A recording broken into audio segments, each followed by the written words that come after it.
became the noble queen of Constellation at the age of 26.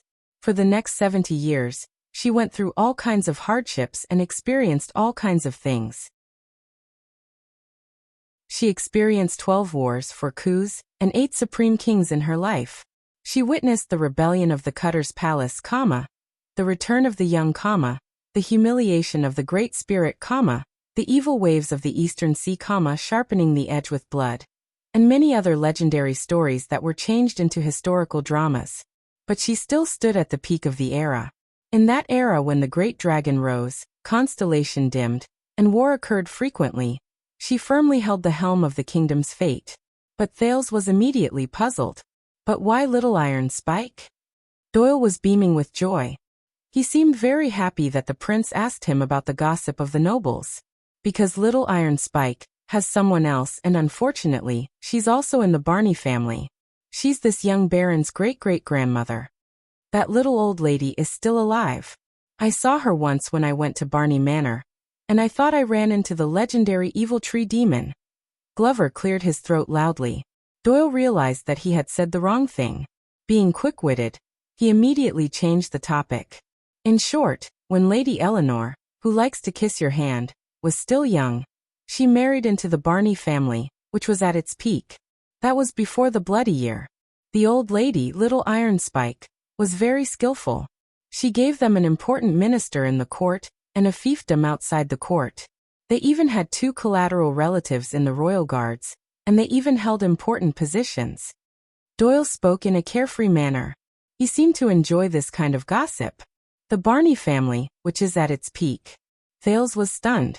But Doyle stared at Lady Eleanor's back and clicked his tongue softly. What a pity. What's wrong? Lady Eleanor's new husband, Viscount Barney at that time, was not only old enough to be her father, but he was also a sickly man who was bedridden all day long. He died a few years after the Bloody Year. Doyle pursed his lips and sighed. She was left as a widow at a young age, and she even brought up a foolish child. Even remarrying would be troublesome. But Doyle changed his train of thought. No, with little Iron Spike around, who would dare to let her grandniece and granddaughter-in-law remarry?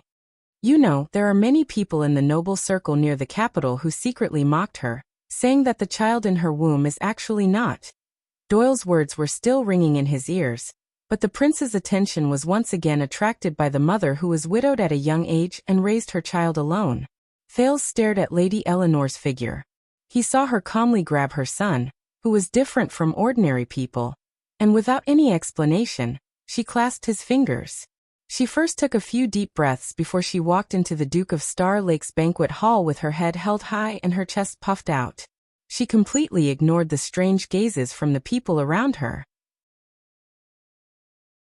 Only then did Thales notice that Eleanor's makeup was good, but it could not hide the wrinkles at the corners of her eyes. But her neck was fair and slender, and her waist was alluring. It had never been bent. Thales suddenly remembered that after Empress Dowager Eleanor's life, which was full of ups and downs, came to an end, her descendants had different opinions about her. Her critics criticized her for her passion for power struggles, her manipulation of the palace, her schemes to monopolize politics, poisoning the people, and persecuting the loyal. Her supporters praised her for being skillful, tenacious, and courageous. She supported the kingdom during the years when Constellation was silent, and she turned the tide. However, the most widely remembered comment by the people was left behind by a nameless bard. It was a comment that shone in the annals of history. I can no longer remember if Eleanor was beautiful, or how graceful she was. I only know that even if there were thousands of iron spikes beneath her feet, she could still walk calmly without a change in expression. Chapter 539. While Doyle was happily gossiping about the nobles in the capital, his bad luck came into play once again. Protector Doyle. Mallow's voice rang out from behind him at the perfect time, interrupting Thale's thoughts. What's so funny? Doyle's expression froze, but when he turned around to face the watchman, Doyle had regained his solemn and proper demeanor. No, sir. His Highness asked me, so I introduced him to some of the ways of the nobles. Mallows watched Lady Eleanor disappear into the banquet hall before he looked at Thales with a pensive look on his face. Is that so? Thales chased away the image of tiny Iron Spike from his mind and laughed dryly. You can say that. Behind him, Doyle nodded sternly. Glover was expressionless. Mallows snorted softly, but remained indifferent. Very well, are you ready? In the distance, he saw a middle-aged noble with makeup and his wife alight from the carriage. After signing his name at the entrance of the hall, he smiled and asked his attendants to present him a gift. He straightened his clothes and walked towards Thales under the guidance of the attendants. Of course. Thales sighed and put on a smile that was as beautiful as a flower, but Mallows shook his head and pointed at Doyle. No, not you, Your Highness. I mean him. Doyle's back was facing the entrance of the hall. Me? Why? At this moment, a heart-wrenching cry exploded in the air. Ah, Your Highness, Your Highness, Your Highness Thales. Thales shuddered, almost thinking that he had encountered a vengeful spirit. The attendants, soldiers, guards, second-class guests at the side door, and countless people were attracted by the cry. They quickly turned their heads in shock. Under everyone's gaze, a middle-aged noble with an oily face, who was rather plump, rushed in from the entrance of the hall and threw himself in front of Thales. Without waiting for the shocked Thales to react, the responsible Glover cautiously pulled the prince back and pushed Doyle forward. The middle-aged noble was the first to pounce on Doyle, who was caught off guard. Doyle's expression turned sour. But the person did not give up. The noble who was sprawled on the ground shrank his features and scrambled towards Thales. Your Highness! Thales was so shocked that he shivered again. Glover had no choice but to protect the prince behind him, while Mallows moved to the side at ease and watched from the side. The guest did not show any intention of getting up. He continued to stretch his arms forward and pounce on Thale's legs. The bright god has eyes, the holy sun is wise, the setting sun bless us. Constellation. Constellation has finally had its fated heir. We, the 7 Jade Star attendants, have finally been rewarded for our loyalty. His tone was sorrowful and mournful. Anyone who heard it would feel sad and cry. Thales was dumbfounded. What was going on? Blocking the road to seek justice. The Star Lake guards at the entrance frowned and pressed on their swords, but Mallows waved his hand at them. Then Doyle grabbed the middle-aged noble by the back of his collar and dragged him back with all his strength. Dad, what are you doing?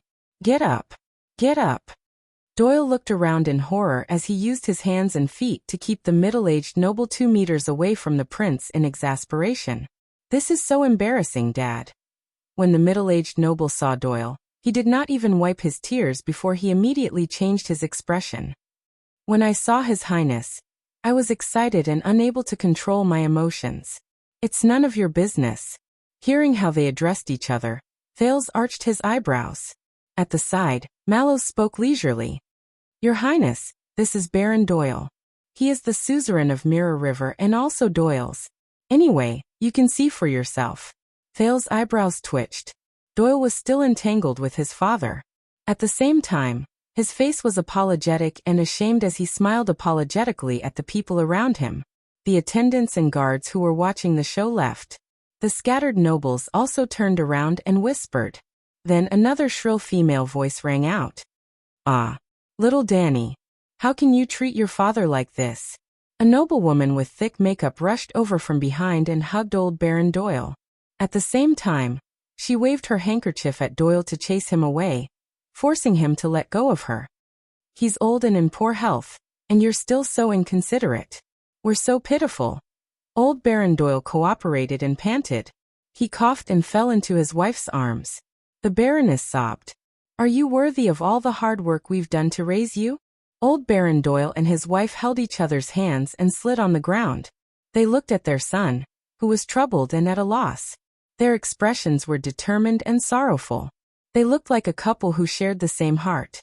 They looked like a bully bullying an honest couple on the street. Raised. Doyle looked gloomy. You're just my stepmother. So what if I'm a stepmother? The Baroness held her husband's arm and stood up. There were still traces of tears on her face, but she instantly changed her expression. She waved her handkerchief and said fiercely, Is a stepmother not a mother? Your food, clothing, night's fees, the cost of picking up girls, which one of them is not our hard work? Doyle completely gave up on the possibility of saving his family's reputation. He could only cover his face and sigh. Thales was dumbfounded by this family ethics drama. Old Baron Doyle wiped his snot and stood firmly after much difficulty. But he saw Thales' expression change again. This time, he was extremely enthusiastic. Ah, Your Highness. Look, you're standing here, in front of the portraits of the 3 Constellation Kings. It might be a coincidence, but who can say that this is not a sign? The courage and fearlessness of the Supreme King of Renaissance, the dignified posture of the legendary Oath Keeper, the wisdom of the virtuous king. You're practically a gift from the heavens. The 3 of them are one. Thales could not take the compliment. As old Doyle spoke, his tears and snot flowed. Jadestar has a son who has just grown up. If the late king knew about it, he would definitely smile in Hell's River, or the kingdom of heaven. Thales forced himself to smile stiffly and returned the greeting from afar. But Dad didn't share the same opinion. He apologized to the young duke with a smile, and pulled his exaggerated parents aside. Father, what are you doing? Old Doyle lowered his head and whispered in dissatisfaction. It's all because of you. Me? I heard from the servants that you're such a troublesome fellow. You actually offended Madame Gines. Do you know how terrifying she is? Do you still want to stay in the capital? Doyle sighed and said, What does that have to do with you? You're so thin-skinned that you can't even find a girlfriend. Of course, flattery can only be done by me. You speak as if your face is useful. Brat you. And it's not that I can't find a girlfriend. Huh? Do you want to be an idiot like the Caribbean family? Find a boyfriend? Father, you. Hurry up and go inside. Wait, I forgot to kiss His Highness' hand. I'll kiss him for you. On the other side, Thales and Glover looked at each other helplessly. Mallows, on the other hand, looked as if he was used to it. Finally, Doyle, who had sent off his amazing parents, turned around with lingering fear. He wiped his forehead and realized that the prince and the others were staring at him, as if they were watching a play. Thales' expression did not change. He extended the back of his hand in understanding. Do you want to kiss it? Doyle froze for a moment and said obsequiously, No, but it's not because I don't want to kiss it. In fact, I kiss it in my heart every day. It's just that my father and the others, hee. Glover spoke for the first time. His emotions were unclear. Sweet home. Doyle wished there was a hole he could crawl into. I know, he said sheepishly. That's why I don't like to stay at home. The other three turned their heads away and pretended that nothing had happened. Compared to Doyle's lively and happy family, Baron Stone, who was also one of the 7 Jadisters, came alone. He did not even have any attendants. He appeared lonely and gloomy. After the Bloody Year, due to the limitations of the nation, King Kessel advocated frugality and loved simplicity. Baron Stone was in his 40s. He had high cheekbones and thin cheeks. He looked rather mean. Hence, there are no more banquets of sufficient weight in the capital. Baron Stone held Thales' hand and carefully observed his face. So, Your Honorable Highness, do you know what today means to us? Thales could only respond with a smile. It's okay, because we don't know either. The gloomy Baron bent down and rubbed his cheek against the back of Thales' hand. Only for you to prove it. When Baron Stone turned around and left, Thales was already a little numb. I remember that the leader of the logistics officers under me has the surname Stone. The prince took a deep breath and said, All right, whether it's my Mindy's Hall or the Royal Guards. How many people are related to the 7 Jadisters attendants? Many, Mallows answered calmly. But there are very few. Thales was stunned. Then another tall figure stepped out of the carriage. Under the flattering greetings of a group of minor nobles, he passed through the front yard of Mindy's Hall. After signing his name, he went past the guards and arrived in front of Thales. I heard that they came early, so I had no choice but to come. The tall noble had a smile on his face, but his gaze was shrewd. He bowed to Thales and pressed his body down. There was a faint different aura about him. Lozano Glover, Viscount of Lake Mountain County. Doyle sucked in a breath slightly behind him. Glover. Thales thought of something. He resisted the urge to turn around. The Duke of Star Lake continued to smile perfectly. Nice to meet you. His Majesty once mentioned that your family is the mainstay of our rule. I heard that your grandfather once served in the Royal Guards and held a high position? Lozano was tall, but he looked frail.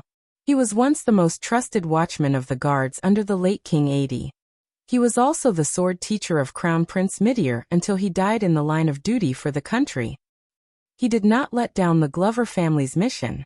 Watchman. Thales resisted the urge to look at Mallows, but he thought of another person.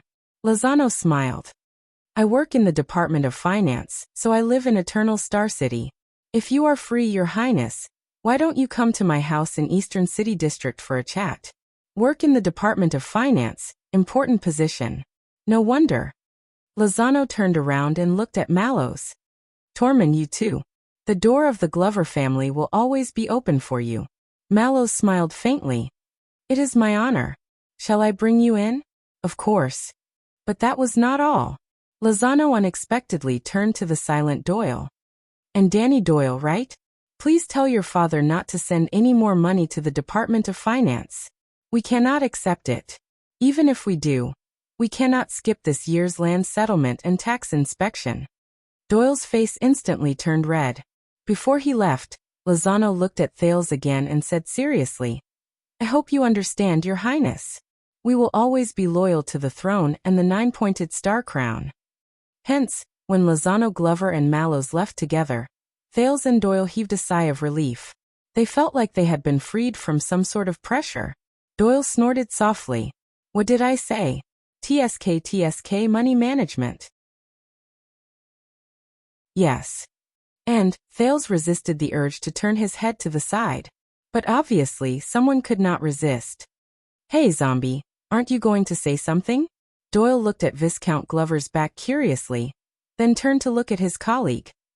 "That's your eldest brother, a suzerain, and money management. If I were you, I would be running like a dog." Glover turned his head abruptly. His sharp eyes stared straight at Doyle, and they were as cold as ice. Doyle panicked, and even Thales, who was stuck in the middle, froze. Glover stared at Doyle coldly for a few seconds before he spoke slowly, enunciating each word clearly. "I am diligent." It seemed to be the first time Doyle saw Glover like this. He was stunned for a few seconds before he forced himself to smile. Okay. Glover then turned around and nodded slightly at the prince, who was watching the show in a daze. Doyle shrank to the side and shot Thales an aggrieved look. He pursed his lips in indignation. But Thales did not have the time to care about their interaction. The prince took the cup of water and replenished himself. His gaze went past the entrance hall and the defense line formed by the guards. He looked at the crowd outside and the grand scene of carriages going back and forth. He knew that he would only get busier in the future. But he was already quite tired. The few hereditary vassals from Central Territory who arrived earlier did not seem as domineering as the 19 nobles. But when Thales dealt with them, he felt that it was more tiring than the National Conference 6 years ago. But he could not rest. According to Gilbert's instructions, while he was tired, he had to pay more attention to his appearance, etiquette, actions, smile, posture, and the way he spoke. 6 families. Thales counted the families with his fingers, and he attracted the attention of 2 personal guards. Patterson, Adrian, Barney, Doyle, Stone, Glover. If my history lesson over the past few days is correct, there are only a few families in Central Territory who can compare to these 6 families in terms of reputation, history, and strength. Thales watched in boredom as the guests outside the hall were slowly separated and led to suitable entrances and positions. But there were still quite a number of people who forgot their etiquette when they passed through the main hall and tried to stick their heads out to see what was going on. They just wanted to see the prince's elegant demeanor as soon as possible. "They have declined." Doyle continued Thales' words. His tone was indolent, and it was clear that he was also rather impatient. Even though the 7 Jade Star is just a term used within the circle, when I first started to remember things, there were 8 or 9 families in Central Territory who were directly under the royal family, had actual fiefs, and were hereditary nobles. There were even more who wanted to squeeze their way up. 8 or 9 families, until Doyle shrugged. You know, over the past 20 years, some of them had empty titles but lost their fiefs. Some of them had big businesses but could not make ends meet. Some of them had a long history, but their descendants were unworthy. Some of them were destroyed by the flames of war and could not recover. Some of them made mistakes and lost their titles. Some of their families were divided by internal strife. Thales listened quietly. Glover furrowed his eyebrows. Up until now, there are only 6 families whose names match up to the stupid title of 7 Jade Star attendants. And their qualities are all over the place. You can see that some of them are about to enter their coffins. Some of them have orphans and widows. Some of them have great power, some of them are sinister and petty, and some of them will cry and kneel when they see you. Ahem. Doyle, who had been gossiping casually, realized something and ended the topic in time. Thales did not speak for a long time. After thinking clearly, he nodded thoughtfully. In the next 10 minutes or so, the number of guests that the prince had to greet increased, but almost all of them were the king's partisans whom Thales was familiar with 6 years ago. And some were even the new nobles in the Imperial Conference. The current Minister of Finance, Moneybag Kirkirkman, cordially inquired about the prince's adaptability and the progress of his mathematics lessons. The Minister of Education took the opportunity to interrupt and mention the funding issue for this year's Central Territory examination for bureaucrats. The military advisor, Soldier Soderrider, had just patted his chest and assured him that the kingdom's actions in the desert would ensure another 10 years of peace in western Desert Hill, when the Minister of Agriculture, who had rushed over, sternly lectured him on the disadvantages of military aggression and the destruction of production caused by military operations. He also argued that there was an asymmetry between the benefits of looting and farming in peace. Baron Garth, who managed the mint, had just warmly invited the Duke of Star Lake to visit the kingdom's source of wealth, and it would be best if he could listen to their plan to issue currency that had been rejected by His Majesty. The Minister of Supervision of the Royal Family Bank had rushed over in a hurry and rudely interrupted the conversation, strongly suggesting that Thales open an account in his own name as the Royal Family Bank's 3,000th distinguished noble customer. During this period, Thales had been greeting and seeing them off, and he felt his face go numb from all the squeezing. To be honest, he would rather go back to the Night of Dragon's Blood 6 years ago and face the 5 aggressive archdukes. No wonder the saying of a certain noble family was better to die for a friend than to die for an enemy. However, in the next moment, as a carriage drove over, the nobles who lined up in the front yard fell silent. A noble in his prime stepped down from the carriage and walked towards Mindy's hall, accompanied by an old servant. The nobles' voices boomed again, and the soldiers and guards subconsciously stood straighter. "Doyle, go and take a look." Thales, who finally had the time to catch his breath, sighed and raised his head. Who is it this time? But Thales' words came to an abrupt halt. Outside the hall, the noble in his prime had an elegant demeanor, but he had an easygoing temperament. There was an occasional majesty in his disdainful gaze. With every step he took, he would patiently nod and return the greetings from the low-grade nobles who greeted him. He did not put on any airs, but he had his own elegance, which made people admire him wholeheartedly. Thales was stunned. I know. That's a big shot. He often stays in the capital for short periods of time. His status is... Doyle was about to continue speaking, but Thales suddenly raised his hand and stopped him. Thales stared at him with a complicated expression. He stared at the family emblem on the other party's sleeve. The flower had 3 petals, and each of them had a different color. The guest walked up the stairs and flashed his signature smile between the pillars. Mindy's Hall truly lives up to its name. There are countless treasures that are worth cities. As he signed his name, he smiled and said to the old servant beside him, "I really wish that I could have come here 6 or 7 years earlier." A few profound glints flashed past the noble's eyes. "That's good." The old servant only nodded quietly. The next moment, the noble in his prime raised his head. After the guards made way for him, he met Thales face to face. There was no warning, and there was no cover. Thales exchanged glances with the other party in the air. Doyle, who was originally numb and sloppy, shuddered. He felt as if a cold wind blew past him. He has changed. Thales' expression was calm. He stared at the guest quietly and thought to himself. His bearing is more mature, more natural, more. The prince rubbed his gloves gently. He has changed. The guest's expression did not change. He stared at Thales quietly and understood. His gaze was sharper, firmer, and more. The guest narrowed his eyes slightly. At that moment, it was as if they were the only ones left in the large and lively Mindy's Hall. But Thales and the guest flashed friendly smiles at the same time. As if they had a tacit understanding, they walked towards each other at the same time. So what? Hence, under countless gazes, the master of Mindy's Hall and the guest acted as if they were old friends who had not seen each other for a long time, but treated each other with sincerity. They walked towards each other passionately and happily, and their palms met in the air. "Welcome, Your Grace." "It's been a long time, Your Highness." Thales felt the other party's vigorous strength, which he did not hold back at all. He also unceremoniously released the sin of Hell's River, and exerted strength in his muscles. His palms trembled slightly in the air, but they appeared to be calm. Mallows, who had rushed over after hearing the news, frowned slightly when he saw this scene. Thales and the guest's gazes met again in the air. Then both of them put on friendly smiles. The Duke chuckled. "Just call me Zayn." The prince was equally understanding. Thales. The next moment, the two of them looked at each other and laughed in tacit understanding again.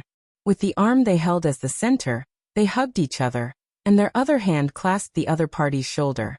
Thales suddenly realized that he was only half a head shorter than him. At some point in time, the other party's once unreachable height was no longer an obstacle. In the eyes of outsiders, Prince Thales and Duke Zayn were close friends. They had not seen each other for years, but they were like old friends. When they ran towards each other, They wished they could stay up all night and talk to each other.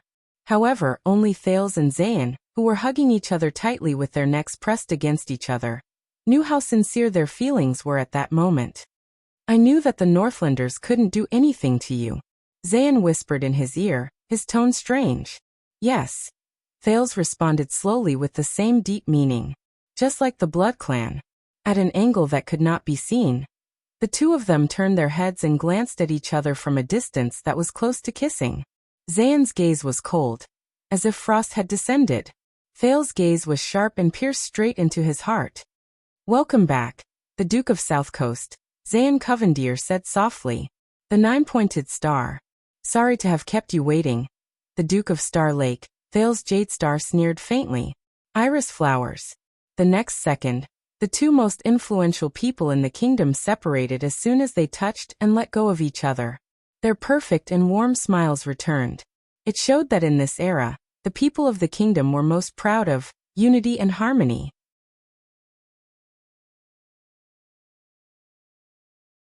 Chapter 540. When enemies meet, it's like a spring breeze. When bosom friends reunite, their eyes turn red. During the days when he was living under someone else's roof in Dragon Cloud City, Thales had dreamed of returning to Constellation countless times. But if there was anything that could extinguish his homesickness, it would be the elegant and perfect smile of the Duke of Iris Flowers, Zayn Covendier. Prince Thales would never forget the crazy scenes he encountered in Constellation Realm when he went north as an envoy 6 years ago. Regardless of whether it was the mummy-like demonic vampire who opened her bloody mouth and black eye sockets at him while howling shrilly, or the limbless, pure white bloodthirsty monsters who pressed him under their bodies in an irresistible manner and tore at his neck. These two were the surprise scenes at the end of most of his 6 years of nightmares, second only to Giza, who occasionally appeared as a hidden boss in the ultimate nightmare, urging him to sleep early and wake up early and to stay optimistic. Every time he thought of this, Thales felt a dull pain in his neck. It felt like it was being strangled, but also like it was being bitten through. So Thales would never forget the culprit of all that. I didn't expect you to come, my friend the Duke. Thales smiled like a flower. His right arm wrapped around Zayn's back and rested on his other shoulder. In the eyes of others, he and the Duke of Iris Flowers were like brothers, holding each other's arms as they traveled together. At least, not so early. Zayn also smiled gently. His left arm wrapped around Thales' neck, as if he was hugging his own younger brother, naturally and affectionately. These few months, I've missed your highness very much. I can't wait to see you, my friend the prince. Zayn's voice was as gentle, elegant, friendly, and easygoing as before. Even better than before. Missed very much. Thales burst into laughter. So what is it this time? Thales brought out Quick Rope's profound business promotion skills. His smile was as bright as the sun, and his tone was elated. Poison? Assassination? Framing? Spreading rumors? Framing? Thales' voice was so soft that even Glover, Doyle, and Zayn's old butler, Ashford, did not hear him clearly. He moved closer to Zayn. Or are you going to learn from the Northlanders? Roll up your sleeves and F***ck me? Under everyone's watchful eyes, Zayn laughed out loud. The guests who were stopped by the guards and servants outside and were waiting to enter saw this harmonious scene and nodded in relief. Many people were talking about the scene. It was obvious that the Duke of South Coast had just laughed at one of the prince's humorous jokes. It was rare that the Duke showed his true feelings without any pretense. The prince was also sincere and honest without any pretense or pretense. You see, the great people are actually ordinary people too. They live the same life as us, have similar joys, suffer similar troubles. If you don't believe me, look at their natural and friendly smiles. How is there any difference between them and you? So, we are only different from the princes and dukes. We are not superior or inferior. We are all important members of the kingdom, and we are working hard for Constellation's future. Since they are working so hard for the kingdom, we should have hope and confidence in them. Even if they have some shortcomings, we still have to put ourselves in their shoes and be tolerant and patient. This is true love. Sigh. My dear friend, don't push any further. There's no space left. It's none of my business whether you can see or not. I came here today to see His Royal Highness and the Duke in person. Sigh, they are leaving, hurry up. Oh, those in front, move aside. You guys are blocking, I can't see. Prince Thales. Duke Zayn. You guys walk slower. Thales. You. Zayn ignored the little twists and turns outside the arena. He affectionately shook the prince under his arm and lowered his head to the latter's ear. You know, for the past 6 years, I have also been thinking, he whispered softly like the spring rain. If you return with glory, how should we get along? There was a hidden meaning in his words. How should we get along? Thales snorted almost inaudibly. Inexplicably, the scene of King Nuvan challenging the enemy who killed his son to a duel flashed in his mind. We have to respect each other and do our own thing. They continued to move forward steadily. But in the next moment, Zayn's gentle whisper suddenly cooled down. Or entangled in hatred and fight to the death. Thales' footsteps paused slightly. Even Zayn slowed down. It sounded like a request for a truce. But Thales turned his head slowly. His smile remained, but his gaze gradually turned cold. Don't worry. Zayn patted him on the shoulder in a friendly manner, like an elder brother encouraging the younger generation to move forward. You have plenty of time to think about it, because what you have to worry about today isn't me. At an angle where no one could see, the smile in Zayn's eyes faded slightly. At least, it's not just me. Thales was silent. But in the next second, the prince's eyebrows twitched slightly, then he burst into laughter. Zayn also lowered his head, the corners of his mouth curling into a smile. Their strides returned to normal. In the eyes of the onlookers, the Duke of South Coast and the Duke of Star Lake's jokes were getting more relaxed and easygoing. They were laughing their heads off. Mallows, who had been leading the way, frowned slightly. Behind him, the butler, Ashford, was still expressionless. The watchman signaled to Thales that he could take over, and led the Duke to the banquet hall. But the overjoyed prince waved his hand, and insisted on accompanying the Duke to the end of the journey. The guests on the other side noticed the scene, and were moved by the friendship and affection between the two. You know, there was a time when I didn't understand why you wanted me dead, even though we no longer had any conflict. Thales' laughter gradually faded. He spoke softly and patted Zayn's back vigorously at the same time. The Duke of Iris Flower's body swayed slightly, but his smile remained. But later, I figured it out. Thales leaned on Zayn's shoulder and winked slyly. What do you think? Figured it out? At that moment, Zayn's footsteps became fragmented. The Duke lowered his head slightly, as if thinking about something. Thales cooperated with his pace considerately, and waited for the other's response with a smile. A little advice, Your Highness. A few seconds later, Zayn looked up. His expression did not change, but the corners of his lips moved slightly. Take care of yourself, child. Don't meddle in other people's business. Despite the smile, the warmth in Zayn's tone was transmitted to Thales' ears, giving him the illusion of a slight chill on his back. Zayn glanced at him lightly, but a cold glint flashed across his eyes. Don't look for trouble. Only regret. Thales' heart skipped a beat. The Duke of Star Lake was silent. The next moment, they walked into the banquet hall. Many of the guests who entered earlier were already seated, and were waiting elegantly and patiently, greeting each other from time to time. There were also quite a number of people in groups of 3 to 5. Standing together and chatting happily and politely. The arrival of the Duke of South Coast and the Duke of Star Lake undoubtedly attracted everyone's attention. First, the guests who were closer to them saluted. Then the people who were further away stopped chatting. Perhaps they did not expect to see the important figures take their seats so soon. A few seconds later, a small uproar broke out in the banquet hall.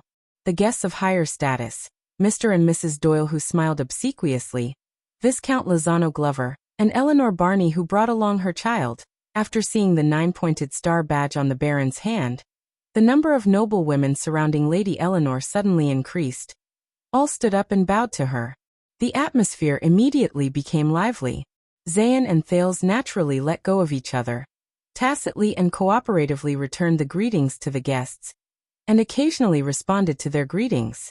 Unlike the National Conference 6 years ago, which could be said to be a mix of good and bad people, Those who were invited to Holy Pursuit Day and the prince's homecoming banquet were naturally not ordinary people. Even the guests at the periphery were neither servile nor overbearing, friendly and appropriate. The attendants and guards fulfilled their duties responsibly, making way for the Duke and the Prince, watching them leave without disturbing their conversation. However, only Thales knew. In this warm and harmonious moment where the host and guest were well matched, his invisible confrontation with Zayn reached its peak. The youth's footsteps were short, and his pace was slightly faster. Zayn's strides were longer, and the frequency was slightly lower. The two of them walked side by side, occasionally adjusting their pace for each other. But for some reason, the rhythm of their footsteps could not be matched. But at that moment, Thales smiled from the bottom of his heart. Does he know Zayn? Thales thought silently. The revered ruler of the Iris family in South Coast Hill, Duke Zayn Covendier Constellation. His threat, his warning, his tone of voice. Compared to those people, many faces flashed across Thales' mind. King Nuvan rubbing his ring, King Chapman caressing his sword, the sinister and ruthless Stake, the creepy and strange Ricky, the legendary wing processing heads, the chuckling Duke of Western Desert. Compared to them, the youth chuckled in his heart. The excitement caused by the two of them in the banquet hall subsided slightly. The guests dispersed again, returning to their original state of groups of 3 to 5. In the next second, Thales' smile faded slightly. He put down his greeting hand and grabbed Zayn's shoulder unceremoniously. You know, I've been attending Scholar Julio's mathematics class recently. So I'm very curious. It looked as if the prince had thought of something very interesting, leaned over, and told the Duke in a low voice. Thales' mouth did not move, but he spoke through his teeth. I'm very curious. 6 years ago, when I went north and encountered an accident, and you transferred those baronies and the crystal drop mines to the royal family to ask for my father's forgiveness. How much income do you lose every year? As soon as he said that, Zayn's breathing became slightly erratic. The baronies. The crystal drop mines. Income. Zayn's arm muscles tensed slightly. About this matter. He smiled and turned to Thales. I thought we had already settled it. But the prince responded with an even brighter and brighter smile. And do you know how I survived these 6 years in the fierce and treacherous Northland? At that moment, the master of the Covendier family felt his shoulders tighten. Times have changed, Zayn. Thales put his mouth close to the other's ear, and flashed a malicious smile. Don't look for trouble. Only regret. Zayn stared at him steadily. His expression slowly stiffened. In many people's eyes, Prince Thales was extremely happy. He was whispering something into Duke Covendier's ear along the way, while the latter patiently and dotingly listened to the youth's words. There was not the slightest hint of displeasure, let alone a cold expression. Like brothers. It made people feel gratified, and the corners of their lips curled up. Since the prince and the duke, one was young and pure, lively and cheerful, the other elegant and wise, gentle and honest, together built a friendly and warm atmosphere. Then the guests on the periphery would naturally be deeply affected and sincerely resonate with them. They wished they could be one with these two noble role models who led the masses and set an example for the world. So the banquet hall suddenly became a sea of joy. The bloodthirsty feuds that used to see blood when they met were no longer at odds, and they smiled away their enmity. They embraced each other and tolerated each other like brothers. Strangers who usually did not interact with each other also felt like old friends at first sight. They chatted happily, and only lamented that it was a pity they met too late. At this moment, Mindy's Hall truly displayed the unique spirit and style of the times of the nobles and commoners inside and outside the Palace of Constellation. They were united and full of fighting spirit. Thales and Zayn finally stopped, but the two of them still stared at each other with smiles, as if they understood everything without words. Mallows, who was in front, had to raise his voice to remind the two people who were immersed in their gazes. The guests have arrived, His Highness should go back to greet the other guests. Finally, Zayn smiled and put his hands around Thales' shoulders. His tone softened. I understand, Your Highness. Please don't worry. Zayn lowered his head and pursed his lips. As long as Constellation exists, so does the Empire. Thales raised his eyebrows. Then Thales grinned happily. Without holding back, he stretched out his arms and hugged Zayn tightly. That's good. May we rather die because of our friendship. Zayn's expression froze. He felt his waist being held tightly, and the strength gradually increased.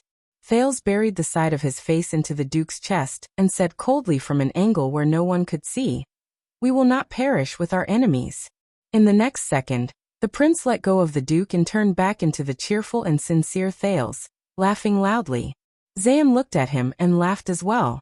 In order to cooperate with the prince and the Duke, the surrounding nobles with good etiquette raised their volume while secretly peeping, so that the two people's laughter would not be so abrupt. Thales seemed to be really happy. He laughed so hard that he was rocking back and forth. He waved at Zayn, then turned and left. He quickly walked between Glover and Doyle, who was looking at the prince strangely.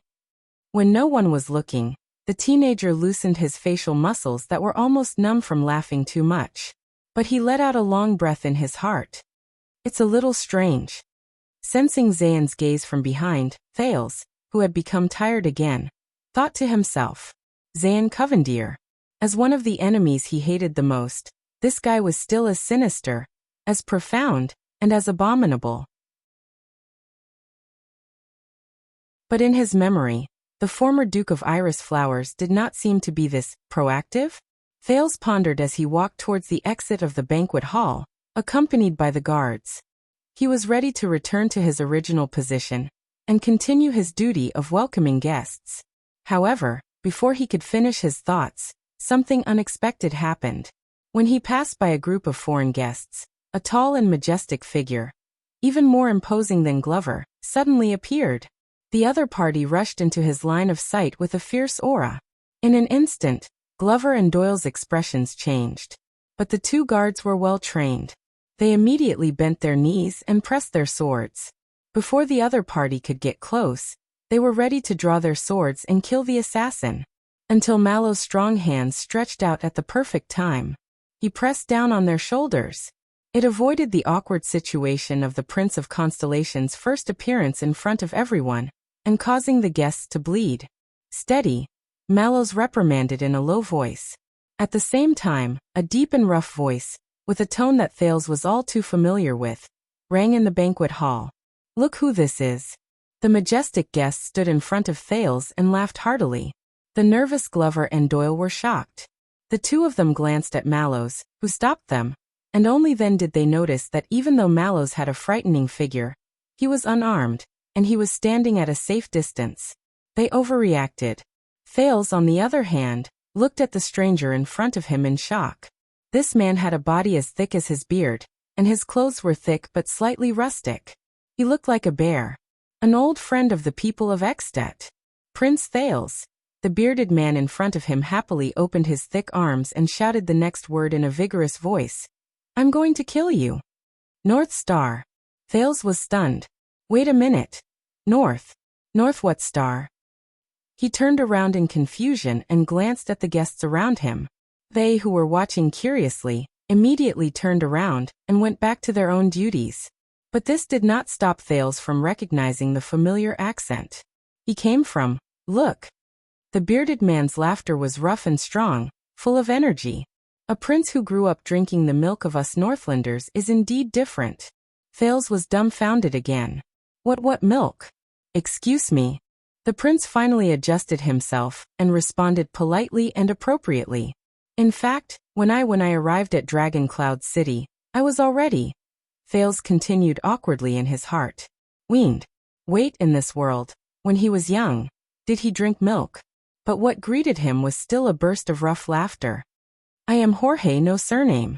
The Northlander who called himself Jorge patted his chest hard, like the rumbling of a drum, startling a few Constellatiate nobles nearby, and subconsciously distanced themselves. I am the administrator of Archduke Gadro, and I bring you the pride and hospitality of Elafir City. Thales' expression changed. Archduke Gadro. Elafir City? The once familiar northern geography returned to his mind again. Among the 10 territories of Extet, if the city of faraway prayers was in the extreme west, then Elafir City was in the extreme east. In fact, the Gadro family of Elafir City was located in a remote area, but it was built on mountains and cliffs, bordered by ice and the sea. With a lack of high-quality ports and a harsh coastal environment, they struggled to guard the narrow and long coastline rarely seen in the entire Extet kingdom. To the north, they could support the Sentinel region and the Glacier Sea by sea. To the south, the fleet of Elefure City could communicate with Reformation Tower and Black Sand region, and control the eastern seaports of Constellation. To the east, the vassals of the Gadro family had to fight against the Cass pirates, the Sons of the Maiden, who dominated the islands. In some extreme times, they had to face the threat from the other side of the Sea of Eradication, and sound the first horn of war in the peninsula. 6 years ago, Archduke Gadro did not respond to King Nuvan's invitation to Dragon Cloud City to witness the night that shook the western peninsula. But Thales remembered how Count Leaspan called him, that sanctimonious man with a goatee. However, Thales looked thoughtfully at the familiar yet unfamiliar northerner Jorge in front of him. He came to attend his homecoming banquet? It is the honor of 3 lifetimes to meet you. Even the bright moon is startled. Jorge spouted Bullsh *T grammar, but he laughed heartily and happily extended his arms towards Thales. My North Star. Thales raised his eyebrows. North Star? Thales repeated in confusion. What kind of name is that? Yes. Jorge's every call seemed to shake the floor tiles under his feet. You stayed in Dragon Cloud City for 6 years, Jadestar boy. He clapped his hands fiercely, ignoring Glover and Doyle's contemptuous gazes. So after you returned to the country, everyone called you North Star. Because you are the most courageous person in the past few hundred years, and the one who lived the longest in the north. Jorge looked excited, and his voice shook the dome. The King of Constellation. At that moment, it was as if the entire banquet hall fell silent. Everyone turned and stared at this corner. 1 second, 2 seconds. Jorge noticed the silence around him and froze for a moment. He looked left and right cautiously. The administrator of Elefure City took a deep breath and looked at the prince in front of him, who had a stiff face and looked like he had nothing left to live for.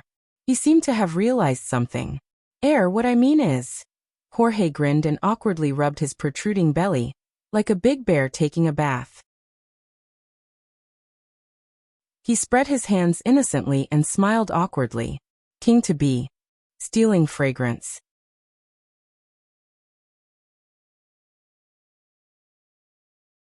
Chapter 541. The most incongruous thing in the world was the sudden appearance of an extension in a constellatiate banquet, and one who had no idea what to say. Under the reminder from Thales' eyes, Glover and Doyle hurried, and invited Jorge to a corner outside the hall with great difficulty. They managed to get rid of the curious and probing gazes of the guests around them. I say, you Southerners are just looking for trouble. Just saying the wrong name and you become crazy, Jorge grumbled without holding back. In the past, I even mistakenly wrote the title of the Archduke's letter to King Nuvan asking for help as the Honorable King of Dragon Cloud City. But the born king didn't do anything to me. He still provided money and manpower to help us exterminate the mountain bandits. Doyle pursed his lips, while Glover averted his gaze. Even though the former was lively and carefree, and the latter was quiet and introverted, they were not used to this guest's casualness and rudeness.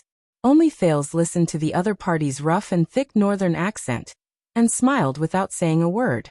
It was indeed rare to hear such an accent in the orderly Mindy's hall and banquets where etiquette was everywhere. It was as if he had returned to the heroic, cheerful, and straightforward north.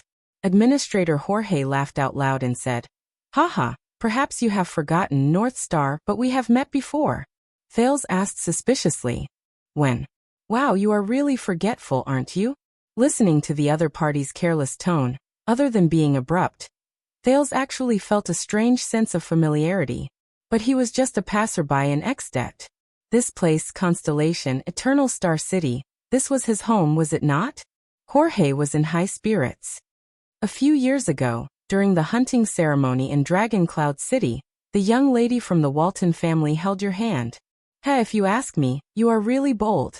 All the Northland lads present were jealous and rushed forward in groups, wanting to have a friendly duel with you and learn from each other.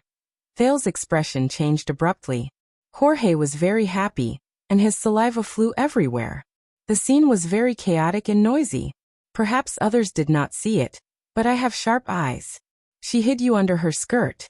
Thale's face turned pale. He ignored the expressions of his personal guards behind him and rushed forward to hold Jorge's waving hand. Cough. Thank you, Administrator Jorge. Thales interrupted her passionately, feeling touched. I have truly felt the generosity and hospitality of Elefir City. He shook Jorge's hand vigorously, wishing with all his heart that he would stop. Jorge was stunned at first. Then he narrowed his eyes and lowered his head, a look of understanding on his face. This made Thales even more depressed. As a listener, Doyle nudged Glover with a playful expression. Unfortunately, the latter only furrowed his eyebrows and did not show any intention to share his interest. Hee, that's right. Speaking of this. Jorge naturally put his arm around the Duke's shoulder and whispered to him like a good friend. Grand Duke Gadro has a son, Igor, the heir of Buffalo City. He's a good lad. Among the gifts I brought are the seal and bearskins he hunted. Both of you are of equal status, and both of you are talented, so you should be able to get along well. The administrator had an encouraging look on his face as he shook the prince vigorously. You'll love him. Thales was so shaken that even his fake smile became unreal. Igor, right? I guess I will. But Jorge only smiled with his eyes squinted. But that's not all. You should know that the Grand Duke has 3 daughters. Thales had a bad feeling. Although the first one has been married twice, she's good at bearing children. I guarantee that you'll have many children before you're 20, and you won't have to worry about descendants. The second one is amazing. She's adept at archery and horsemanship. Even the veterans have to give her a thumbs up. With her in bed, you don't even have to arrange for guards to be on duty at night. Thales' smile gradually froze. The third one. Jorge was stuck for a while, hesitated for a moment, then stuttered. Yes, she's all right. The administrator then patted the Duke of Star Lake's shoulder in a northern manner, messing up the perfect hairstyle that Thales had cut when he was fleeing and grew back after he returned to the country. I know, you grew up with the northern wind, you must prefer the hard one. What do you think? Jorge's eyes lit up. Consider it? The prince forced a smile with difficulty. Thales spent a few minutes before he managed to escape from Jorge's enthusiasm. He invited the bear-like guest back to the banquet hall and promised to give him a bigger seat. The personal guards who accompanied the prince had amused expressions. Mallows, who had been silent all this while, came forward and reminded the prince of the guest list he was going to personally welcome next. But after he finished speaking, right about the story he told, the one where you hid under your skirt. The watchman was a little hesitant. Thales, who had always been easygoing, looked up instantly. His expression was fierce, as if he was about to devour someone. Don't ask. The Duke of Star Lake gritted his teeth. You'll still be my favorite personal guard captain. Mallows narrowed his eyes, and with a look of understanding, he bowed in a contemplative manner. Then I'll go and arrange other matters. I hope you enjoy the banquet. Thales sighed in annoyance as he watched the man turn and leave. Your Highness. Doyle's voice came from behind him. Thales was still wary. He scowled at him coldly. Don't worry, I won't ask. Doyle shook his hand awkwardly. I just want to say that I understand. I've been through that terrible situation too.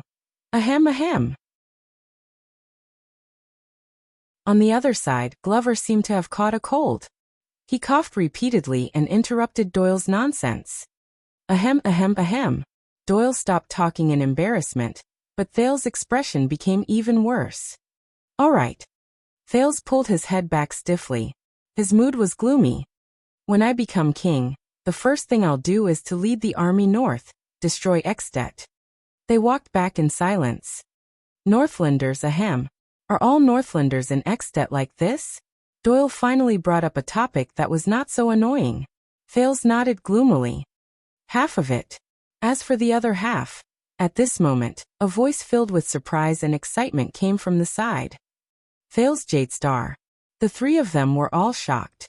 Amidst the footsteps and shouts, Jonvold and Praka from the Star Lake Guards blocked a guest who wanted to rush to the prince in the corridor far away.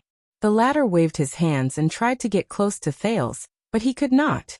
Thales looked at the other person's appearance, He had a bowl cut that reached his ears, and felt a strange sense of familiarity, until he saw the emblem of a shining blade on the guest's clothes.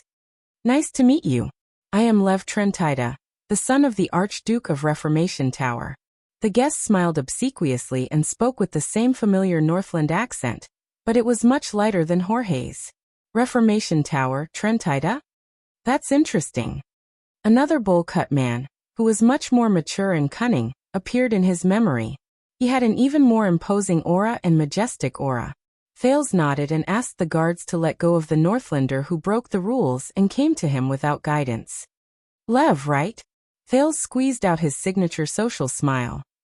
I know your father, Archduke Trentida. What a coincidence. Lev smiled with his eyes narrowed. I know him too.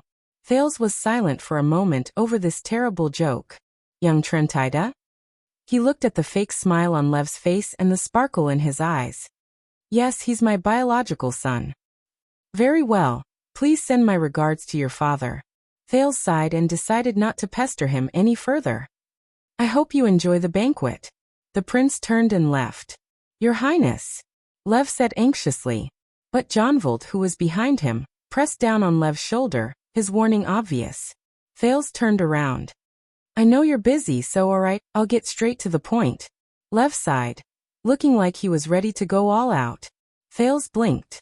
Against the background noise of the banquet, Lev narrowed his eyes. You know, it wasn't easy for me to make this trip. I was going to buy some souvenirs to bring back, but I ran into some trouble. Damn market bureaucrats and merchants conspired to not only suppress the quantity and raise the price, but also deliberately cause trouble. Souvenirs? Thales was stunned. You know, traveling. Lev shrugged like a spoiled young master. Buy some of this, buy some of that, and bring some local specialties. Local specialties? Thales raised his eyebrows. Lev smiled awkwardly. Nothing much, just some food, clothes, and toys. Food? Thales' tone grew more doubtful. He stared at Leviticus. Yes, my favorite food. Lev's smile remained. I just need some local officials to make things easier for me. Thales looked at him for a few seconds. I can't do that. Damn Northlanders. Thales said coldly. I'm just a prince who has just arrived and is cultivating. Thales was about to turn around again when Lev hurriedly spoke again. I know. But don't worry, your highness, you don't have to do anything. You don't have to do anything. Thales looked at him questioningly. Lev broke free from Jonvald's grip and ignored the other's disgusted expression. At the banquet later, just let me stand by your side for a while and look like I'm talking and laughing. The official who caused trouble for me is also present today, and he's trying his best to get close to you. Lev looked at Thales with an eager expression. Sorry. Thales shook his head and prepared to leave. Maybe you should take out your official identity and go to the Department of Foreign Affairs to see how they can help. But Lev spoke again. This time, he sounded like he was pleading. First of all, it's too high profile and eye-catching, you know. Second of all, he shrugged in embarrassment. The exchange rate hasn't been good recently, and my funds are limited. Too high profile. The exchange rate isn't good. Wait a minute. Reformation Tower. Trentida. Bring specialties? The prince pondered for a while and came to a realization. All right, but if I help you. Thales turned his head around and snorted softly. What do I get? Lev froze for a moment, then let out an awkward smile. A friendship from Reformation Tower and the Trentida family? Thales raised his eyebrows. A friendship between Reformation Tower and Trentida. Sounds good. But Thales chuckled. How much is it worth? Looking at the other's reaction, Lev seemed to know how famous his family was. All right, listen to me. Lev took a deep breath and, ignoring Glover and Doyle's expressions, leaned close to Thales' ear and whispered something. Thales' expression changed. Unexpectedly, a few seconds later, Thales nodded solemnly. Deal. Lev's eyes lit up and he snapped his fingers. Young Trentida grinned and said, I knew you were easy to talk to. My father didn't praise Constellation for having a Thales in vain. But the Duke of Star Lake interrupted him. I remember that your father is a cautious man who thinks twice before making a bet, the prince said faintly. Does he have any objections to you coming to Constellation to look for me at this time? Lev paused for a moment, but looked at the prince thoughtfully. As a son, Lev stared at him with a meaningful smile. If I'm always controlled by my father, I'll never be able to become an adult, right? Thales was silent for a moment. He suddenly thought of another Archduke's son, the Viscount of Dual Wind City in the City of Faraway Prayers. Nuisance Ian Rockney. Thank you for your frankness. I'll tell Archduke Trentida about this, Thales said faintly. That's exactly what I want. Lev did not panic, but instead smiled slyly. Then he'll know that not every son is qualified to be mentioned by the famous North Star, who reversed Extet's fate. Hearing this form of address, Thales frowned. Do you Northlanders call me that? Of course there are others, but this is the best. Lev looked at Thales cautiously and grinned. Or would you rather be called the Archduchess's little star? Thales' small face darkened. The surrounding guards looked at each other, their expressions turning strange again. Thales sighed. North Star. This nickname. Oh Sunset. Do you think that a prince who just returned from Extet doesn't have enough trouble in Constellation? Thank you so much, Northlanders. Just as Lev was about to leave, Thales suddenly spoke.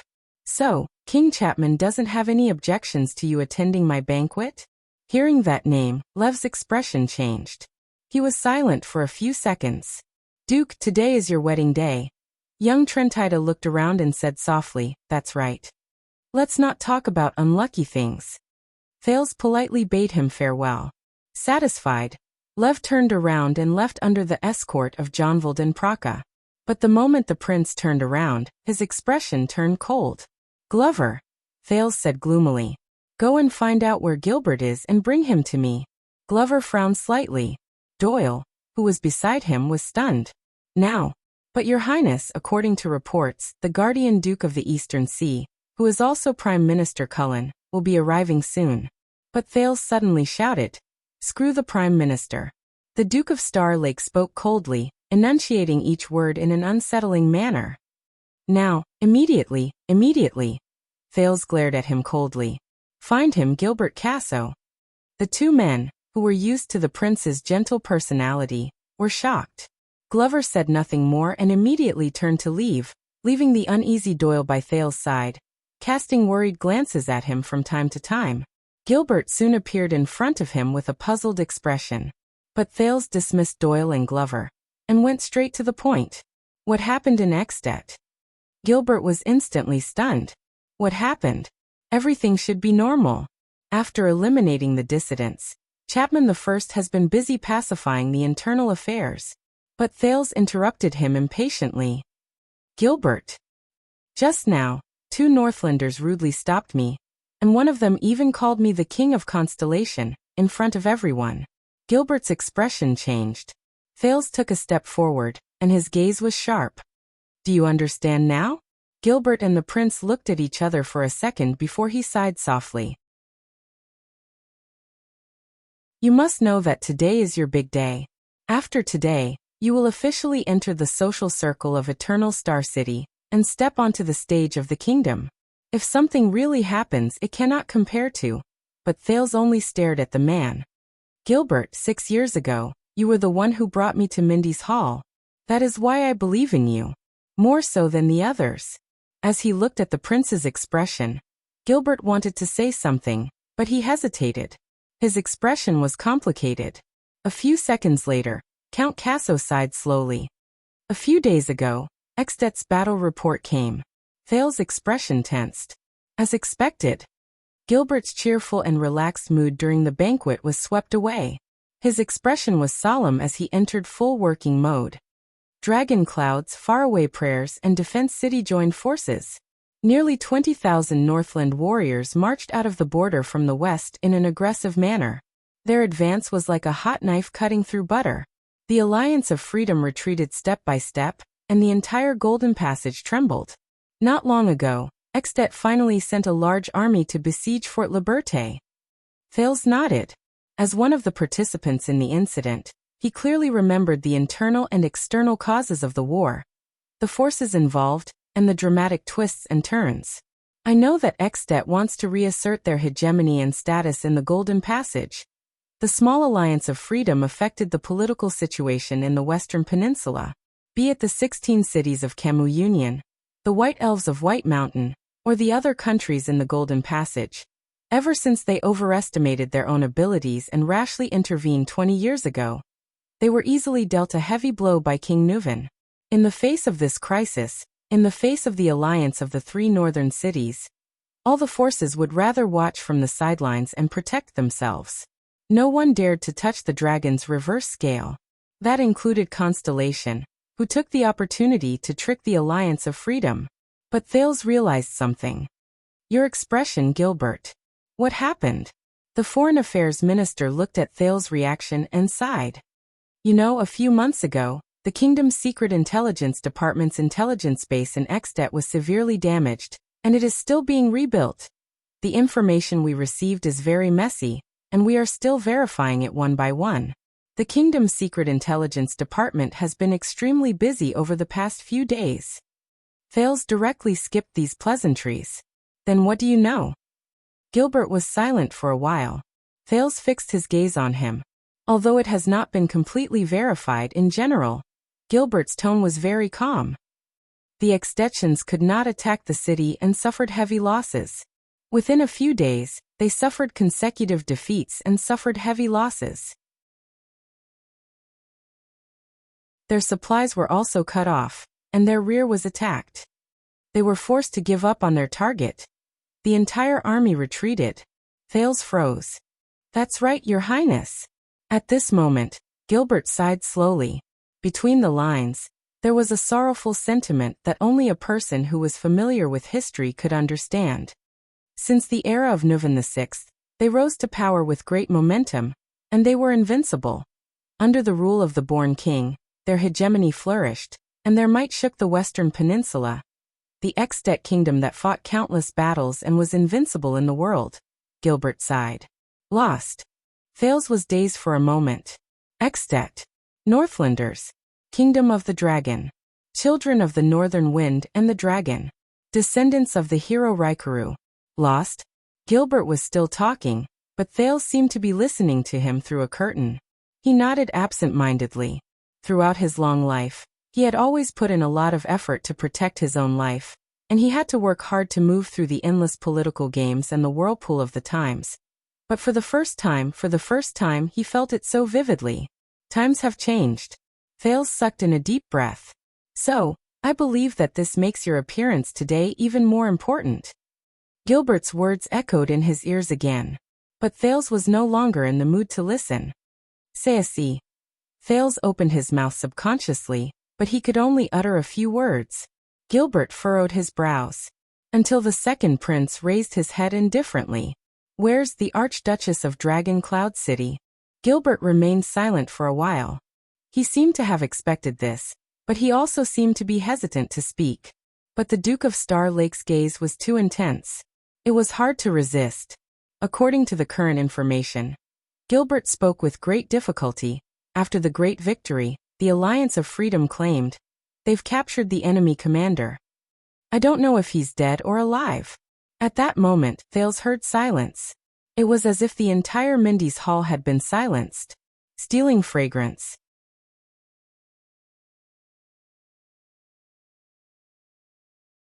Chapter 542. Mindy's hall was still filled with continuous but restrained noises, except perhaps for the rude voices of the Northland and dwarf guests. Many important guests arrived one after another, and the surroundings of the banquet hall became the most familiar social venue for the upper echelons of the capital. As for the host of the banquet, Thales still faithfully carried out his duty. So, Your Excellency, it is indeed a pity that I missed you. But who knows if this was all arranged by the Sunset Goddess? Archdeacon Stylianides nodded politely at the Duke of Star Lake. He was frank, humble, considerate, and gave people a good impression of him. It gave me a chance to reflect on myself. Did I care about this matter because of the vanity and status that the position represented? Or was it because of my determination and conviction to spread my faith? Of course, the result of the reflection made me feel ashamed. Thales conversed amicably with the most promising young priest in Sunset Church. They exchanged greetings politely, and their smiles were fresh and sincere. From time to time, they nodded in agreement. Facts have proven that I am far from having the qualities that God appreciates. I am indeed not fit to discuss God's teachings with you. Not far away, Doyle narrowed his eyes and rubbed his chin. He carefully sized up Thales, who was chatting amiably with the guests. Hey, I recognize that expression. When Glover heard that, he turned his head and glanced at Doyle. You recognize him again? His Highness is smiling, Glover said coldly. But Doyle shook his head and clicked his tongue. No. Believe me, that child's heart must be in turmoil right now, and he wants nothing more than to smash the earth. Glover turned his head back and pretended not to hear. Doyle was left behind to shake his head. He was deeply moved. Based on my experience, that's when the one you love has promised someone else, and you're powerless to do anything about it. Glover snorted coldly. When he saw that he did not get a positive response, Doyle could not help but turn his head around and poke his colleague. So, aren't you curious at all? Doyle was not without regret. What did Count Casso say to him? Glover glanced at Doyle, then looked behind him. He was expressionless and he did not speak. I know. Doyle froze slightly. When he heard the footsteps behind him and the familiar voice, he turned around stiffly. His tone was unsteady. Your Highness. Duke. At some point in time, Thales had ended his conversation, and was standing behind him with his hands behind his back. He looked radiant. This child, why is he like a street thief? Doyle felt gloomy. I'm already whispering, yet you can still hear me? Gilbert told me just now. Thales imitated Doyle's tone just now and was filled with emotion. The love of my heart has been given to someone else, but I am powerless. Doyle scratched his head and put on an honest, ignorant, and silly smile. If he remembered correctly, the silly Cohen might have used this to capture the young Duke's heart? Then, Thales' expression instantly turned cold. Are you satisfied? Doyle's smile froze. Hee about that, you really know how to joke. Who in this world would be so blind as to dare to touch your woman? In the next second, Doyle shuddered again. For some reason he felt that after saying those words, the Duke's aura, it seemed colder? Thales snorted softly and walked away. Glover pursed his lips and followed obediently. Hey! The zombie walked past Doyle, who had asked for a snub, and did not care at all. I recognized that expression. Doyle was stunned for a moment before he glared at him fiercely. Bah, zombie, I really misjudged you. So you're also a gossipy man who takes pleasure in other people's misfortune. I'll remember this. Thales did not pay attention to the back-and-forth glares, and the fight between the two people behind him. He just walked forward, minding his own business. In fact, Doyle had hit on some of his thoughts. Thales could no longer remember how he said goodbye to Gilbert. What he remembered was that he still maintained his poise and etiquette, just like the most competent Duke of Star Lake. He appeared at the position to welcome the guests and continued his duties. But only the Duke himself knew. From that moment onwards, his footsteps became much heavier in his days. The noises around him blended into a blur, but he could no longer filter out the part he wanted from it. Calm down, Thales. The Duke was expressionless as he thought to himself. Saroma. She'll be fine. They captured the enemy's commander, whether she's alive or dead. The muscles on Thales' arms tightened without him realizing it. The sin of Hell's river started to flow silently. No. Thales' breathing gradually quickened. No, calm down, Thales. The prince told himself again. Pull yourself together. Saroma will be fine. She's the Archduchess of Dragon Cloud City. The Freedom Alliance understands that letting her live is far more valuable than killing her to vent their anger. Or worse. When he thought of this, Thales' breathing instantly tightened. Because you're a girl. Then it's destined that in most games in this world, you'll have to pay a higher price than men. When he thought of what he once said to the girl, Thales felt as if a knife was being twisted in his heart.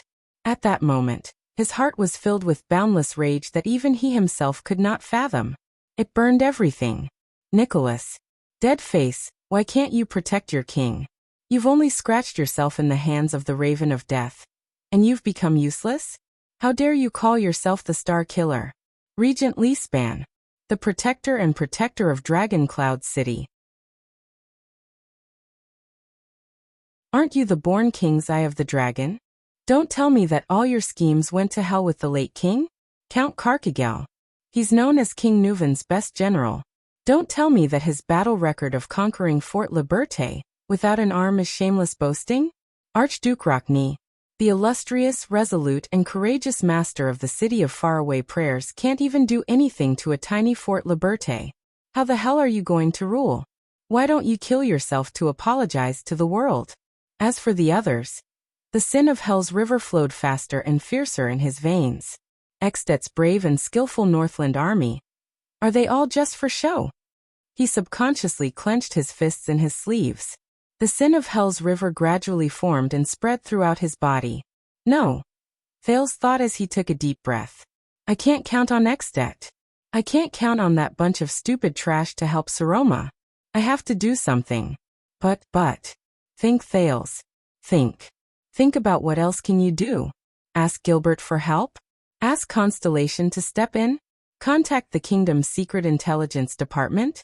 But Thales sadly realized that as a prince, no matter what methods he resorted to or what path he took, the huge shadow that enveloped the sky above Mindy's hall was still impossible to get around.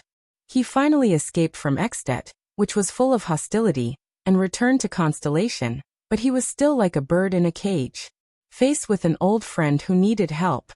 He was helpless. Or was this the truth of his life in this world? His fate? For some reason he suddenly thought of Priestess Meljen, whom he had just met. Sunset bears witness. Our fates have long been intertwined. Thales closed his eyes helplessly.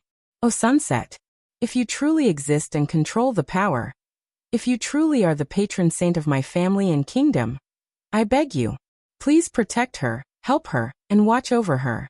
Pity the innocent girl who was dragged into my unfortunate fate. Wait a minute. He did not understand the gods. But, compared to the gods, the ones who truly exist and control the power, Thales opened his eyes gently. Maybe there is a way. But, the price I have to pay. Thales gritted his teeth. The sin of Hell's river roared fiercely in his body. But if this can save her from an even more tragic future. Thales' gaze became colder and colder. The sin of Hell's river became more agitated and almost boiled. At this moment, slap. Thales' shoulder was slapped hard by someone. He instinctively wanted to retaliate, but the person behind him held his arm tightly. He could not move forward or retreat. Your Highness. Mallows stood in front of him. As he grabbed Thales' right hand, he lightly patted the prince's chest. As expected, Thales gritted his teeth and suppressed the desire to pounce on his personal guard captain. The power of eradication in his body was suppressed, and it howled angrily in his blood. It was like a beast that was difficult to tame being tied back to its cage. I was wondering why there was something missing here. The watchman was still holding the prince's right arm. He sized up Thales' flat and smooth chest, frowned, and muttered. I'm guessing that the Jade Star insignia on Baron Barney's hand in the banquet hall was not stolen by him. It's purely because you're a prodigal. You gave it away because the other party was a pitiful boy. Of course, it could also be because of a beautiful woman. When he heard his commanding officer's words, Doyle, who was not far away, flashed a knowing smile at his colleague. But Glover still replied to him coldly. By the way, Your Highness, let me introduce the next guest. Thales raised his head with difficulty. Then with the same difficulty he smiled. With Mallow's introduction, the Duke of Star Lake warmly welcomed the arrival of Burn Talon. Thales had met the suzerain of Ice River City once at the National Conference 6 years ago. He was one of the 13 appointed counts, and was also a distant relative and close vassal of the Jade Star royal family. In fact, the first Count Talon had been conferred the title of Duke of Star Lake before he was in theft. This made Count Talon's visit even more meaningful. But this information, which he had memorized thoroughly, only flowed through Thales' brain meaninglessly, supporting him to once again pile on a perfect smile and make fake small talk. At this moment, Thales suddenly felt a sense of empathy for his enemy, Zayn Covendier. The Duke of Iris Flowers, who wanted to use the Blood Clan to kill him, was probably the same. His heart was burdened, but his face was like a spring breeze, welcoming and sending off. As usual for the Four Seasons, he warmly watched Count Talon leave with Mallows. His behavior was appropriate and generous, and no one could find fault with it. But is this what he can do? Thales thought sarcastically. Stand here and sell smiles at some stupid banquet of mine? At the same time, the girl I owe so much to might be trapped in the enemy's camp. Thales took a deep breath. At this moment, a low voice drilled into his ears. I'm thinking, maybe letting you practice your sword last night was a wrong choice? Making your youthful heart even more restless? Thales paused and looked at Mallows, who had returned at some point in time. The latter leaned close to his ear and whispered, Unless you're going to have a duel to the death with a guest tonight, to show off your fierceness from the northern region, Mallows said sarcastically. Otherwise, please take care of your power of eradication. Thales calmed himself down. You know? Don't forget, I'm your martial arts teacher, Mallows said flatly.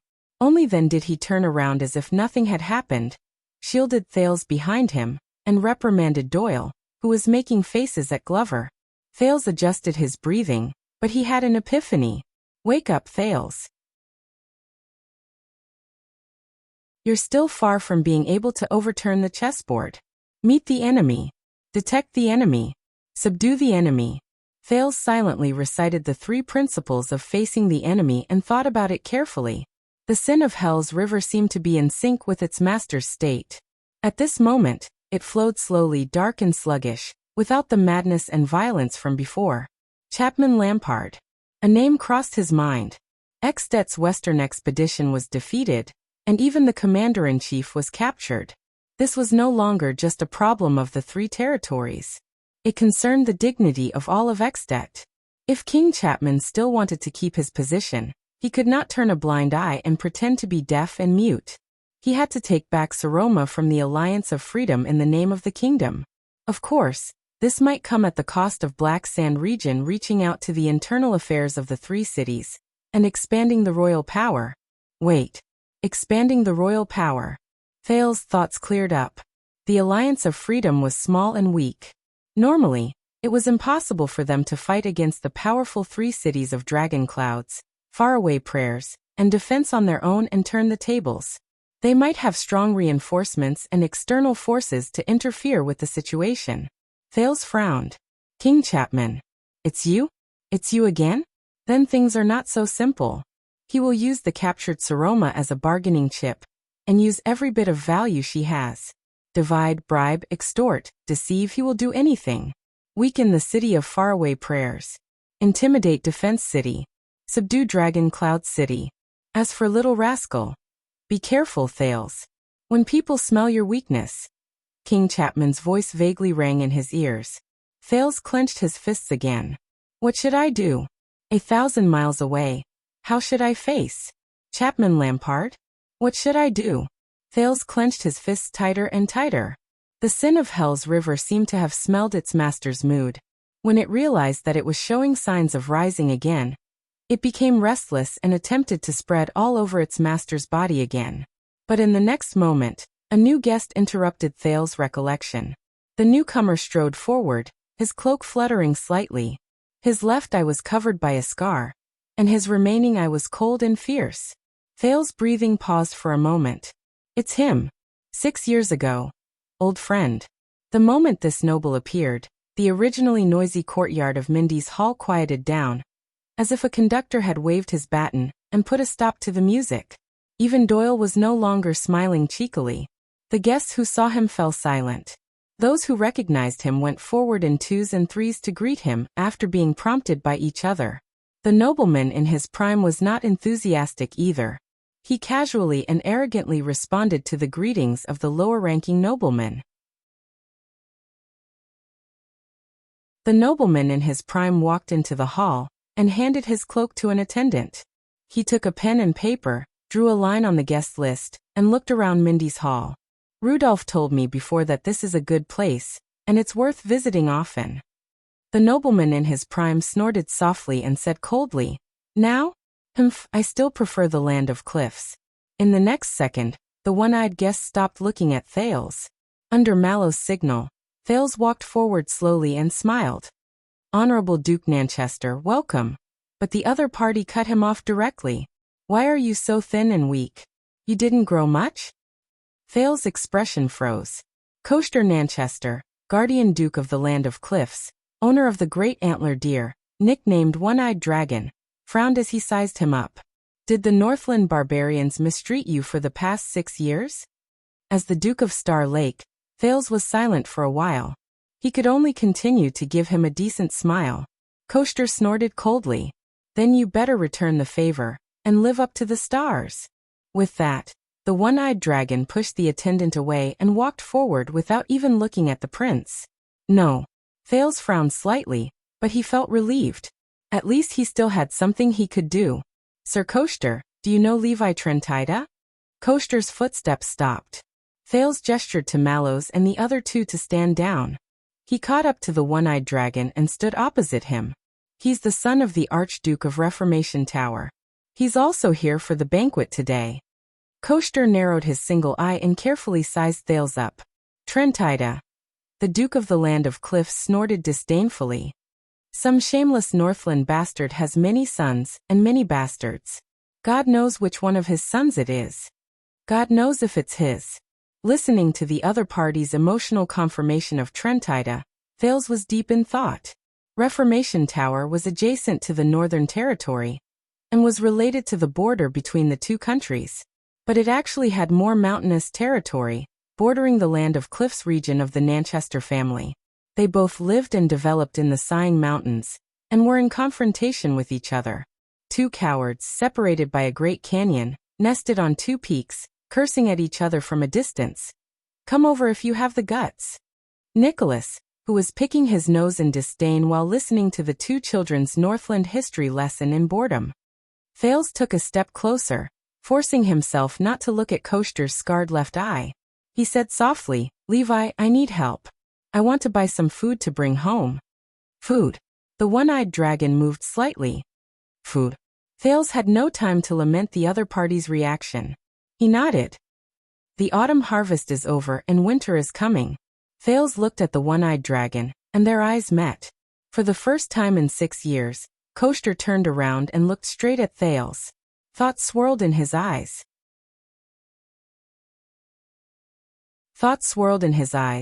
As if this was their true reunion. Thales smiled and raised his hand, gesturing for the other party to go first. The two of them walked forward. But I think it's not just food, Thales said calmly. Koster narrowed his single eye. Thales smiled and nodded. One of them lived in the Northland, while the other bordered the territory. Both of them had their own understandings, and there was no need to elaborate. As a territory on the southwest border of Ekstedt, Reformation Tower was located in the Sighing Mountains. It was easy to defend and difficult to attack, stable and peaceful. It was also rich in minerals and profitable. But they were also limited by the terrain. Their feudal enfeoffment was complicated, their vassals were scattered, and their arable land was scarce. The soil was barren. In recent years, they had absorbed many immigrants who fled from the increasing local conflicts in the kingdom. The day before the bitter cold winter every year was a test for the suzerains of Reformation Tower. They had no choice but to trade minerals and metallurgy for a long period of time, and import food. In the past, with Alceus of Prestige Orchid and Lampard of Black Sand, Thales was indifferent, but his gaze was astute. The three territories have a strong alliance, a close relationship, in-laws, and are of the same branch. Reformation Tower has its own way of importing supplies and storing food for winter. Of course, if they were willing to pay the price, put down their dignity, and put down their pride. This was Archduke Trentida's specialty, which was despised in the Northland. It was not impossible for the powerful Dragon Cloud City and the food-producing Beacon Illumination City to lower their status and help. But now, Koster's expression changed slightly as he listened to him. Thales snorted softly. Ever since King Nuvan's death and King Chapman's coronation, Dragon Clouds was weak, and Beacon Illumination was timid. As for faraway prayers, Defense IC, Elk, and Sentinel, they were either too far away to help, or each had their own ulterior motives and did not care. But what was more frightening was that Reformation Tower's neighbor, Black Sand region, had already risen to power under King Chapman's leadership. As a result, the balance in Extet lost its balance. Lampard of Black Sand region, Alcius of Prestige Orchid region, Trentida of Reformation Tower. In the south of Extet, there was once a trinity, united against a common enemy. To the north was Dragon Cloud City, and to the south were the three archdukes of Constellation. The three Northland families who had been eager to fight and eyeing Renaissance Palace and Broken Dragon Fortress for 18 years had made Renaissance Palace and Broken Dragon Fortress fearful. They had long since parted ways. They appeared to be united, but were actually divided. Thales and Koster paced slowly. Both of them were deep in thought. So they turned to you? To the Jade Star royal family? Koster said coldly. Thales exhaled and started brainstorming. Based on my understanding, as cunning as Trentida, they would not bet easily, the Duke of Star Lake said softly. They should be smiling and shaking hands with Lampard, and continuing to trade and purchase food through the old channels, as if everything was normal. On the other hand, they would be like today, storing food in batches from the channels including Constellation to reduce pressure, accumulating it over time for emergencies. The one-eyed dragon snorted coldly. They have always been two-faced, I'm not surprised. If that's true, then they must have started at least 6 years ago. Thales nodded. If they want to transport goods from Constellation to Reformation Tower, and avoid Black Sand region, they can't go through the Northern Territory. They can either take the sea route directly from Eastern Sea Hill. Koster nonchalantly took over the topic. Or take the land route, through my territory. Thales sighed and nodded. Land of cliffs. Smuggling. Koster was deep in thought. But since they came to you, then it must be. In the next second, the one-eyed dragon's expression suddenly changed. He turned his head sharply. What happened to the war with the Alliance of Freedom after you returned? The Northland barbarians lost? Thales sighed in his heart.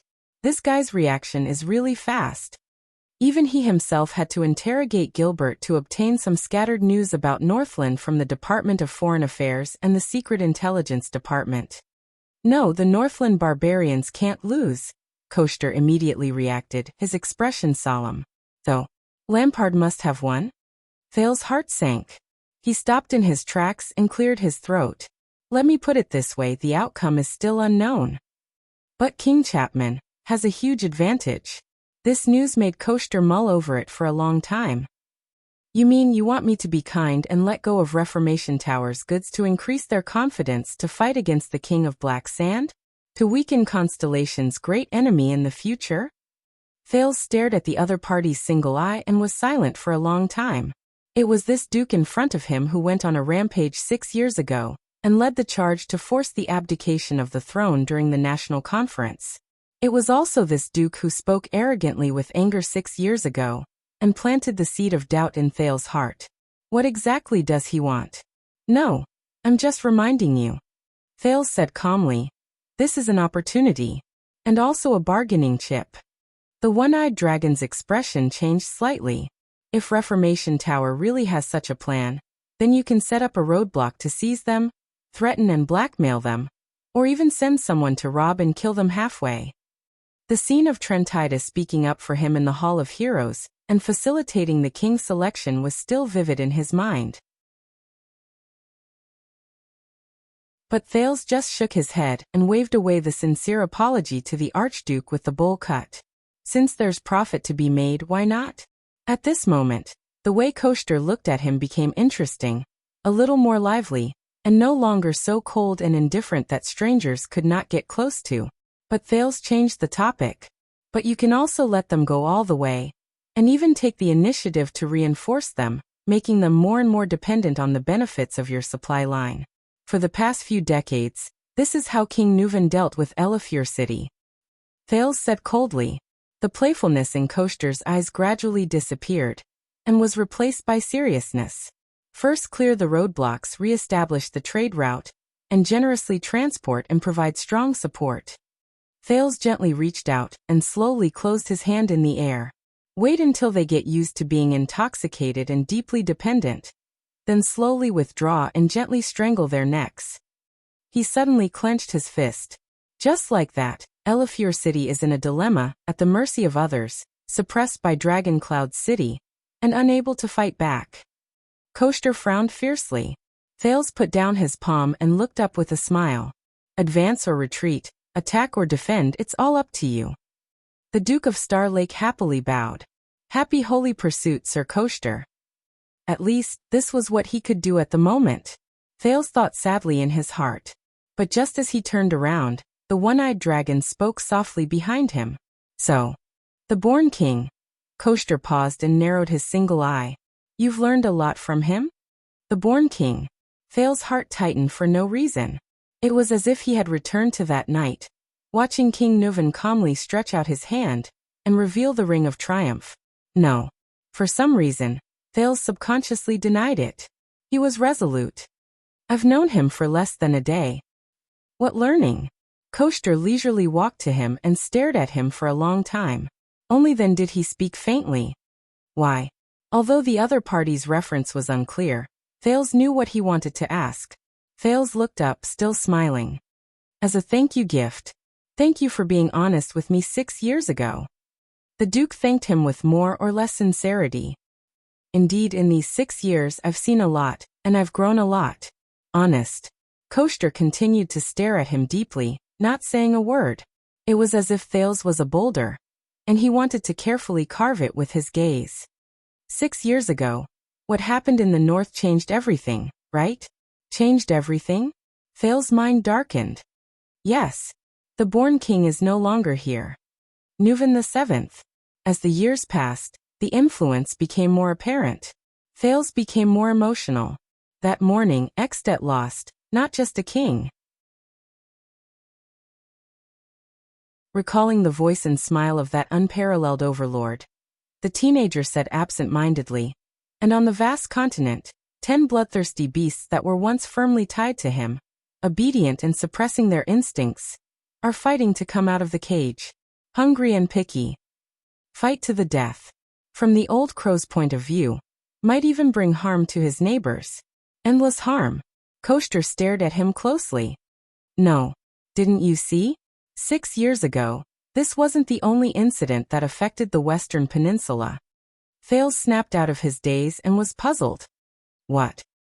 Compared to a certain king who made a ruckus for a while, he was buried in a coffin. Koshter walked forward slowly, clasped his shoulder, and lowered his voice. More importantly, the next moment, the one-eyed dragon's pupils shrank. Thales felt his jaw tighten.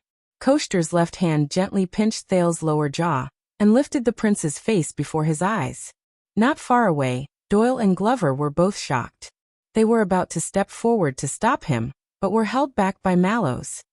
6 years ago, a young planet went through baptism and shed its dust. The Duke of Star Lake was stunned. He watched as Koshter's single eye pressed against his pupil, and listened to Koshter's deep and subtle voice seep into his eardrums. Slowly rising. That terrifying eye seemed to contain countless mountains and valleys, standing tall and majestic, shining with a strange light. Following their master's words, the peaks broke through the fog and went straight into the sky, shining with brilliance. 1 second, 2 seconds, 3 seconds. The prince, who was stunned by the peaks in Koshter's eyes, suddenly woke up. Oh no, everyone's watching. If someone sees this, Thales, who felt that he was no longer a child, blushed. He shook off Koshter's finger and took a step back, feeling very awkward. You that? I can't. Behind him, Doyle and Glover looked at each other, while Mallows furrowed his eyebrows.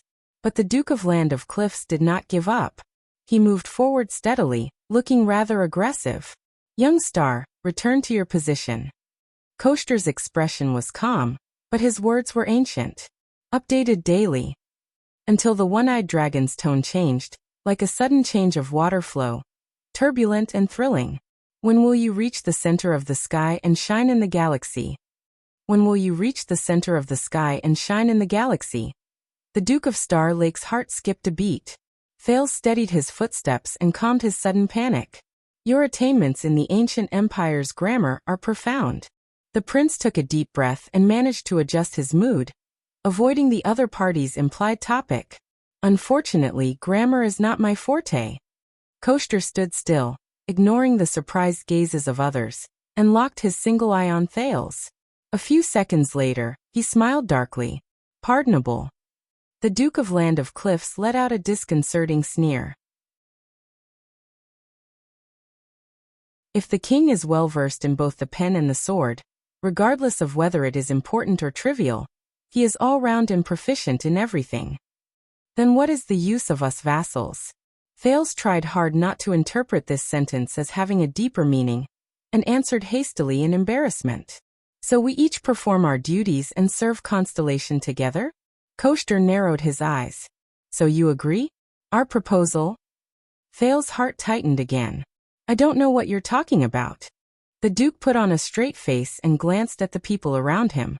What proposal? Koster's eyes turned cold and he took a step back.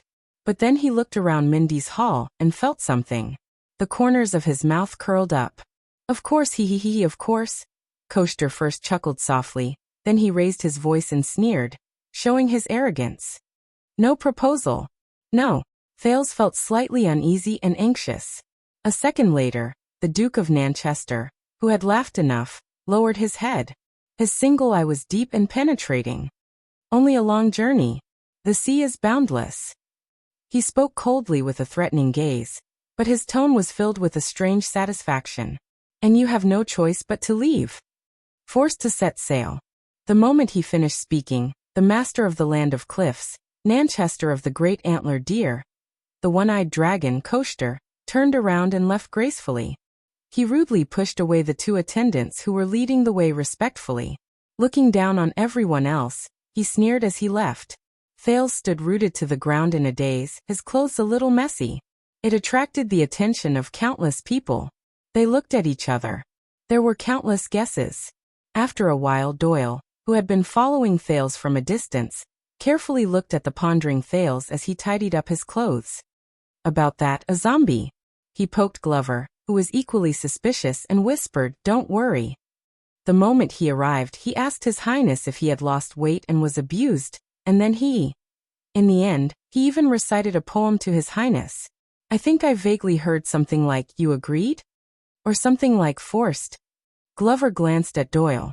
He had a rare strange expression on his face. You mean that Duke Nanchester?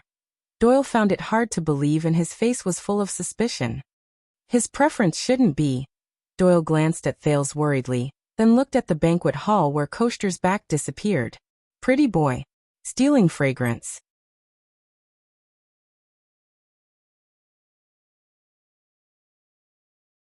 Chapter 543. The sun set in the west. Although the main banquet had yet to begin, the early arrival of the two dukes made the atmosphere in the banquet hall lively. Outside the hall, Logistics Officer Stone and Mindy's Hall's chief steward counted the carriages and gifts on the list, arguing back and forth with the coachman and attendants who spoke with various accents. In the hall, the personal attendants who came with the guests were coming back and forth. From time to time, they would quarrel with the servants in the hall because of their master's needs and their requests. Gilbert had no choice but to arrange for the clowns, dancers, and minstrels to enter earlier. They played music and served wine and food to distract the guests' attention. It was said that there were quite a number of people who did not receive an invitation and could not enter the venue hurriedly, wanting to try their luck on this special day. Mallows, on the other hand, skillfully and professionally acted as the mediator. He arranged the seats, managed the servants, discussed matters on the spot with the chief steward sent by Renaissance Palace, and dealt with unexpected incidents, such as when a certain low-level noble brought 6 daughters who were not on the list over, or when Jorge, who was excitedly chattering with everyone. Do you know the famous North Star? With his saliva flying everywhere, he was rearranged from the foreign guest seat to the honored elderly seat. Thales could only groan inwardly. As the nominal owner of Mindy's Hall, he should sit at the main seat in the hall and quietly wait for the guests. However, firstly, even someone as noble as the king would be attending today's banquet. It would be inappropriate for the second prince to sit calmly. Secondly, Thales' status was special. He had just returned to the kingdom, and needed to establish a good first impression. Hence, after the 7 Jade Star attendants and the 2 archdukes, Thales had no choice but to continue dragging a large group of attendants and guards around Mindy's hall according to Mallow's arrangements and Gilbert's instructions. Your Highness, come here quickly, go there quickly. Where did His Highness go? Thales' private grumbles.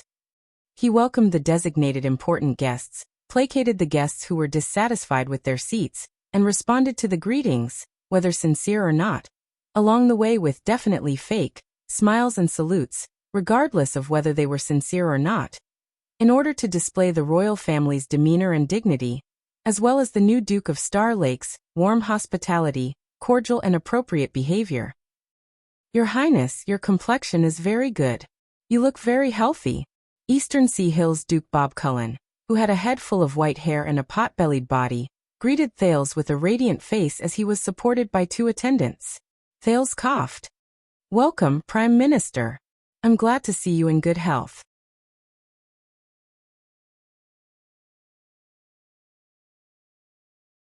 Cullen froze for a moment and seemed to be thinking seriously. A second later, he came to a realization.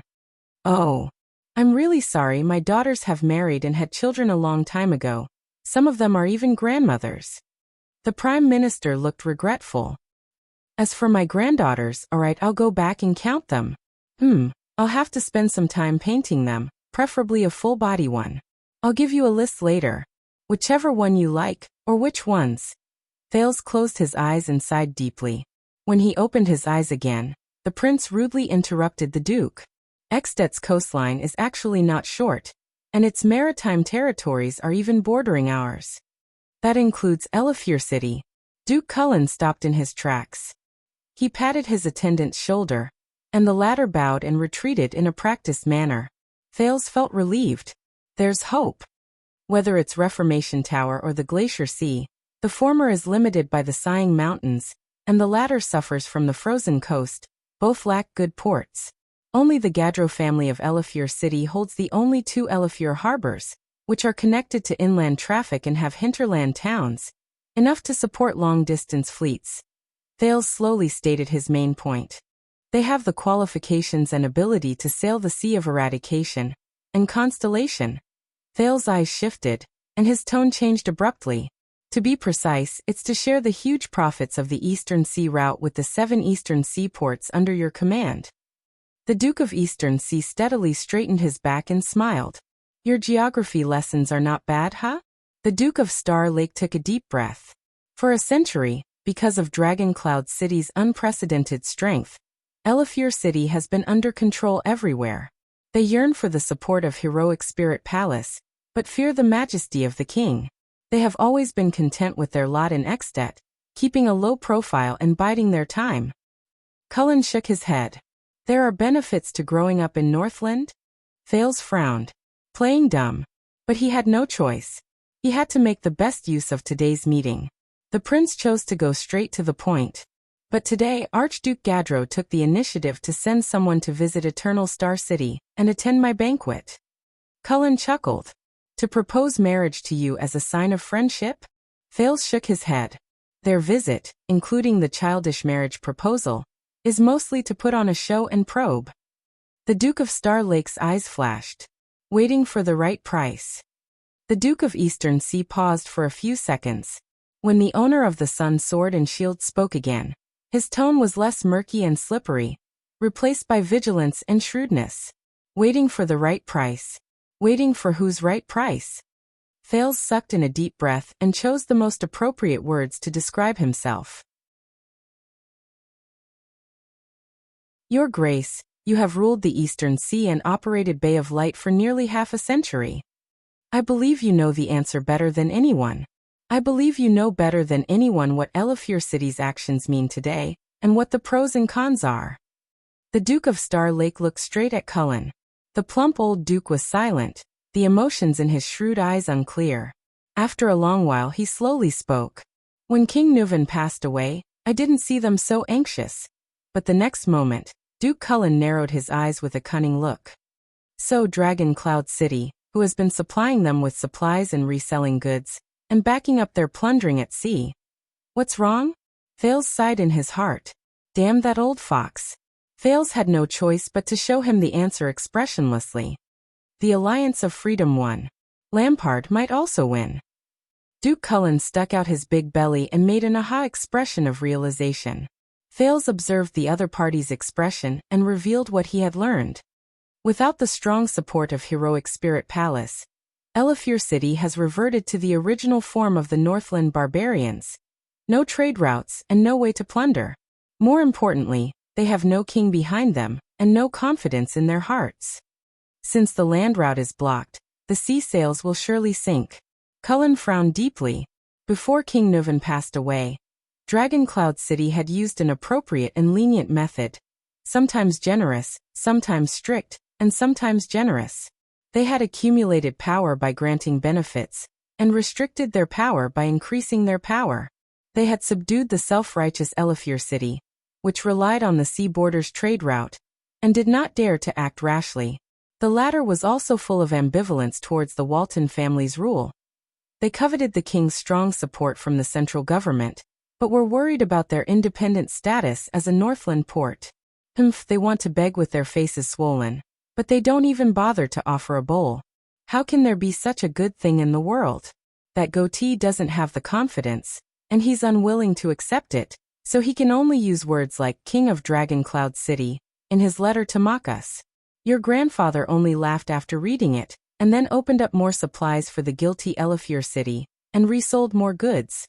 Regent Leespan blurted out when he was explaining the history of Northland to the Archduchess. But now, the strong support behind them had not only lost its king, but was also on the verge of collapse. Thales was resolute. Elafir City's business on the sea will be affected. Duke Cullen did not speak. But Thales took a step closer, smelling the Duke's body full of exotic spices. So, you don't have to be merciful when Archduke Gadro is troubled by domestic politics and hesitant. Thales' heart sank, and he silently recalled his intentions. When they were hesitating about whether they should abandon Dragon Cloud City and turn to King Chapman, when they were waiting for Constellation to react, and waiting for Black Sand Region to make an offer to rope them in, the second prince said decisively, "Take the initiative to strike first. Take back the maritime interests we lost after the Bloody Year, due to the power of the nation, and the profits from the trade routes taken by the Northlanders' fleets. Take them all back." Duke Cullen blinked his small eyes, looking amiable and confused. Prove to those Northlanders with holes in their foreheads, and those Northlanders who think they can sail just because they know how to row a boat. Who should be the boss of the Sea of Eradication? Thales' gaze was firm. He did not know how effective his words were today. But if they saw even a trace of Eastern Sea Territory's mercenary attitude of adding insult to injury, then Elafir City would soon understand. Distant water cannot quench present thirst. It is not too late. Even if the dragon's spear is worn out, and the heroic spirit is dim. But the help and support that King Nuvan and Dragon Cloud City can give them, no matter how many King Chapman and Black Sand Region, cannot be exchanged. I believe that this is very much in line with the interests of Eastern Sea Territory. Thinking of this, Thales looked solemnly at the Duke of Eastern Sea, and returned the greeting. The opportunity has come, God bless Constellation. As soon as he finished, the Duke of Eastern Sea stared blankly at the Duke of Star Lake. He was a little surprised. It was like meeting Thales for the first time. After a while, the old Duke pressed his waist quietly. TSK, take advantage of his weakness and kill him. You really hate the Northlanders, don't you? Hate the Northlanders? Thales was slightly stunned. He slowed down his pace. Thales remembered the faces of the past. First, it was King Nuvan who laughed and lured him into his trap, and then King Chapman who raised a glass at him with cold eyes. There were several archdukes with prominent positions in Heroic Spirit Palace, each with ulterior motives. And the Star Killer who beat him until his limbs were seriously injured, on the verge of death several times, and even left him with a permanent disability. Thinking of this, Thales rotated his slightly blocked left wrist. Fortunately, he ate with his right hand. In these 6 years, in a bad mood, Thales subconsciously ground his teeth. I really hate those Northlanders who like to bully children. The Duke of Eastern Sea was silent for a while. For some reason, Cullen looked at him with a strange expression. The Duke even subconsciously glanced at Thales' buttocks. After being noticed by Thales, Cullen coughed awkwardly and retracted his gaze. It's understandable, but maybe you should tell His Majesty about this. After all, Eastern Sea Hill is the throat of Constellation, and it concerns the entire kingdom. Thales' heart sank. He took a deep breath and chuckled. Yes, I should. Thales looked at the innocent-looking Duke of Eastern Sea. But I'm just his son. He said seriously. And you're his prime minister. And the governor of Port City, and the suzerain of the entire Eastern Sea Hill. Duke Cullen was silent for a long time before replying. But this time he was no longer joking and acting as if it had nothing to do with him. Thank you for your reminder, I'll keep it in mind. But the Duke of Eastern Sea's gaze shifted. But why? Why are you saying this? For serving the kingdom? Thales put away this lame reason and sighed in his heart. For repayment. The graceful figure who stood up and protected the Prince of Constellation at all costs when the crowd was in a state of turmoil flashed before Thales' eyes. He pulled his thoughts back to the present and smiled leisurely at the Duke of Eastern Sea. Thanks to you coming to your senses during the national conference and voting for me, we are where we are today. This is my repayment. Duke Cullen pursed his lips. He suddenly came to his senses. These words. Be careful, Your Highness. He still looked at Thales with a smile, and patted the latter's shoulder, as if he was looking at a beloved nephew. Mindy's Hall is not like Renaissance Palace. The carpet here is very new, and every step. It's very slippery. Thales was silent. He thought of Little Rascal, whose whereabouts were unknown, and whether she was dead or alive. But in the next moment, what appeared in front of him was Madame Eleanor, who was leading her silly son into Mindy's Hall despite the strange gazes that were directed at her. Tiny iron thorns. But this is our family tradition, isn't it? Thales snapped out of his daze and said softly. Not to mention that the carpet is only slippery. He looked up. Even if there are thousands of iron thorns hidden beneath it. Thales smiled. I have to keep my composure too. Walk calmly. The Duke of Eastern Sea's eyes lit up. Duke Cullen laughed and gestured for his attendants to come forward, but waved his hand to reject Thales's company. As for their marriage proposal, Your Highness, remember, even if it's the North. Duke Cullen strode away unconcerned. Lust is still harmful. Thales's heart sank when he heard the other person's words that seemed to imply something else. Little Rascal. He watched Duke Cullen's receding figure, and was lost in thought. Now the things I can do for you.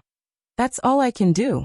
Wow, so that Northlander was serious when he said he wanted to introduce you to the Archduke's daughter? Doyle came forward and draped Thales's cloak over his shoulders. Thales put on the cloak absent-mindedly and hummed. Doyle pursed his lips.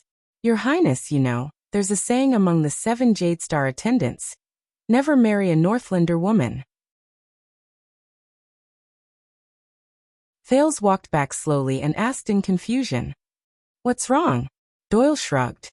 It said that the wild horse Barney family fell like this. Back then, the youngest son of the old lady, Little Iron Spike, stubbornly wanted to marry a Northlander woman. Little Iron Spike strongly objected, but to no avail. In the end, they removed him from the family tree and chased him out of the family. But the curse brought by this woman still implicated the family. Look at Barney now. Stubbornly wanted to marry a Northlander woman. Implicated the family. Look at Barney now. Thales felt suffocated and said unhappily. Why don't you look at yourselves? Perhaps the prince's tone was too harsh. Doyle was shocked. Glover took a step forward without batting an eyelid and pushed Doyle, who wanted to relieve the prince's boredom with a joke, but was snubbed behind him. Could it be? Doyle walked behind gloomily. His Highness stayed in the North for 6 years, and really took a fancy to a Northlander woman? My God, what about the mission my father gave me? As a miser, his stingy father had promised him a lot of pocket money this time. At this moment, a low commotion came from outside the hall, and attracted everyone's attention. Thales turned to look and was shocked. A lonely man without loyal attendants and only accompanied by vigilant guards slowly walked into the hall. He was dressed in luxurious clothes and had an extraordinary presence. But he was alone and looked lethargic. Along with the man came the sound of metal clanking. It was out of place in the elegant and luxurious Mindy's hall, and it was especially piercing to the ears. The people who did not know what was going on discussed. The nobles who knew a little kept quiet out of fear, but they all subconsciously made way for the new guest. Mallows received the report and hurried over from the inner hall, just in time to see this special guest. The watchman frowned and looked at the slowly approaching guest. His gaze focused on the other party's hands. There was a pair of dark-colored floor-dragging chains locked their shackles. The guest raised his head, revealing a thin and weathered face and a beard that reached his chest. He stared blankly at the brightly lit and bustling Mindy's hall. Mallows quickly stepped forward and gestured for the guards to quickly bring him through the door to avoid the countless curious gazes. At the same time, he held down the penal officer, Gray Patterson, who led the guest in. "Gray, what's going on?" He refused. Patterson answered hurriedly with a look of exasperation and helplessness. "It didn't work no matter what we said. He insisted on attending the banquet in shackles." The penal officer said fiercely, "And that beard too." Mallows looked at the distracted guest and the headache-inducing shackles with a grave expression. "Can't you be more forceful?" Patterson shook his head awkwardly. "His Majesty has instructed that he must not have any injuries on his face to attend the banquet." "Very difficult." Mallows snorted in displeasure. "Cover him with a piece of cloth and lead him directly to his seat. Send him back when the time is up." Patterson nodded and turned to look at the new guest with a businesslike attitude. "Sir Val, welcome to Mindy's hall. Please follow me." But the silent new guest spoke at that moment. "When your family was still prosperous, Tormund Mallows." Mallows' expression changed as he turned to face the guest. The guest's voice was clearly majestic and deep, but his tone was like an old horse that had been sick for many years. It sounded old and lifeless. "Your father once asked for the Arund family's daughter's hand in marriage for you." Mallows frowned slightly. He probably thought that Nolander would eventually inherit the family business, and that my brother had a close personal relationship with the two princes. No matter who became king, the Duke of the Northern Territory would be in high demand. As for you, with the help of the Duke's in-laws, your status among the 7 Jadestar attendants would naturally be higher. As soon as he said that, the guards in charge of escorting the guests stiffened. They looked tentatively at their officer. Mallows only paused for a moment before he put on a smile, and looked politely at the strange guest. The guest smiled sadly and raised his hands, causing the metal shackles and chains to ring again. Mixed with the faint cheerful music in his ears, it was like a touch of coldness was injected into a spring scene. "Now look at us. The family has become shackled prisoners." The man slowly raised his head and looked at Mallows, then at Mindy's hall. His lips moved, causing his gray beard to move. "The family has become shackled guards." Shackled guards. Mallows furrowed his eyebrows and forced himself not to care about the other person's overtones. "Your Grace, we have already arranged a seat for you in the banquet hall." But the guest's words were filled with authority that had been accumulated over the years. It seemed to always be able to interrupt him at the right time. Many years ago. The man in luxurious clothes stared at the layout and furnishings of Mindy's hall in a daze. "My brother is just like you. As a glorious royal guard. He once stood here and dutifully guarded this virtuous monarch's residence. And I passed by the garden countless times and watched that crazy girl run towards me." The man put down the chains. His gaze was dazed. "Now Mindy's hall has reopened. But my brother is no longer there." Mallows did not speak. The man snorted softly and looked up at the statues of the 3 Constellation Kings. The colors in his eyes grew stronger. Mongrel King, Wife King, Bad Debt King. The man thought and subconsciously curled up the corners of his lips. But a few seconds later, the man's gaze turned cold. "And he is not the only brother I have lost." He looked at the 3 Constellation Kings and said disdainfully, "No." Mallows was silent for a while before he finally exhaled and looked at his subordinates. "Go through the side door and invite His Grace into the banquet hall. Remember to keep a low profile. Of course, be polite too." His tone was cold and his gaze was stern. Penal Officer Patterson understood his commanding officer's intention. Having had enough of being bullied along the way, he waved his hand. Two of the guards had cold expressions and were about to step forward to restrain the man. But the man suddenly turned around, his hair and beard bristling. "I am Arun's descendant, the master of Cold Castle, the guardian duke of Constellation's northern territory. And I saw the old fatty's carriage. He entered from here, upright and above board." The authority he exuded in that instant made the people around him frown. Arun stared coldly at Mallows. "If your master wants to prove to the kingdom that I am still breathing and that he is not ruthless, then at the very least, he should respect the position of a duke." Mallows' gaze turned cold. At that moment, "Mallows!" A young but gentle voice rang. Thales walked in from another side door and nodded at the watchman. "I will do it. All of you may leave." Patterson looked at Mallows warily. Mallows paused for a moment and looked at Glover and Doyle behind Thales before nodding at Patterson. "As you wish, Your Grace." The penal officer bowed to Thales and retreated to the side with the guards. Thales exhaled and walked towards the new guest. "Long time no see, Duke Val." From the moment Thales appeared, the guest's gaze was locked on the young master of Mindy's Hall. He sized up the Duke of Star Lake's figure in a daze. He was first surprised, then relieved. "So you are back." Val Arund, the Duke of Northern Territory who was imprisoned after his conspiracy was exposed 6 years ago, looked at the second prince with a complicated gaze. "How is Extet? How is it?" The prince looked at him and sighed slowly. "Cruel wind and frost, but hard to shake." Thales was also carefully sizing up Val. He could not help but notice that Val's once majestic figure had become much thinner and bearded. For some reason he suddenly remembered what Joseph, who belonged to the Disaster Swords, said when he was still in the prison of bones. This is the effect imprisonment has on a person. No matter who you are, no matter how powerful you are, they are forever lost in the lonely void, never to return. Thales' gaze focused in front of him.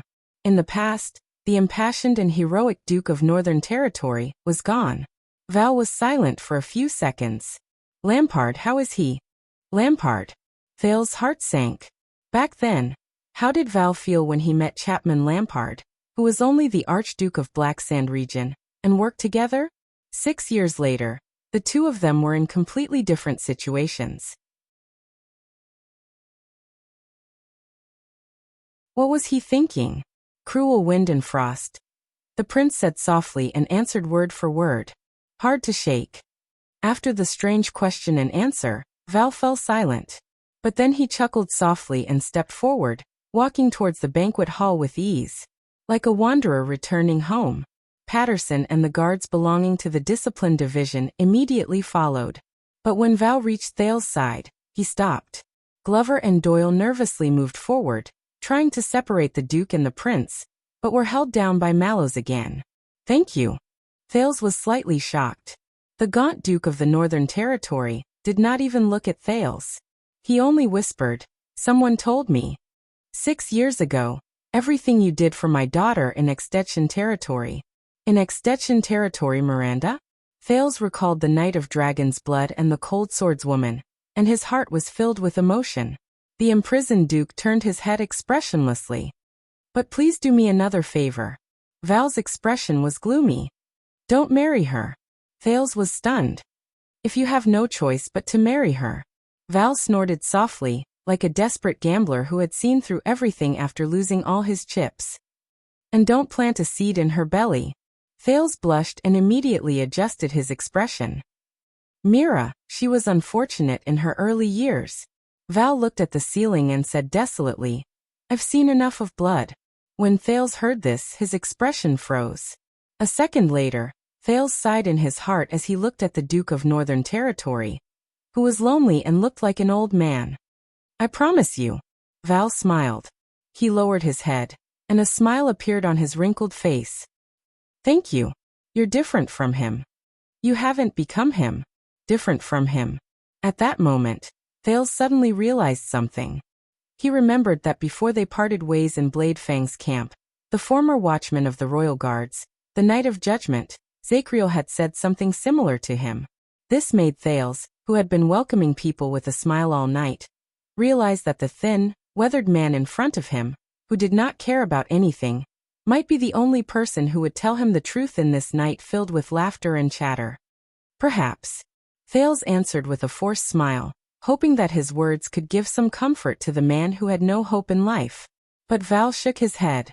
His smile was desperate and sarcastic.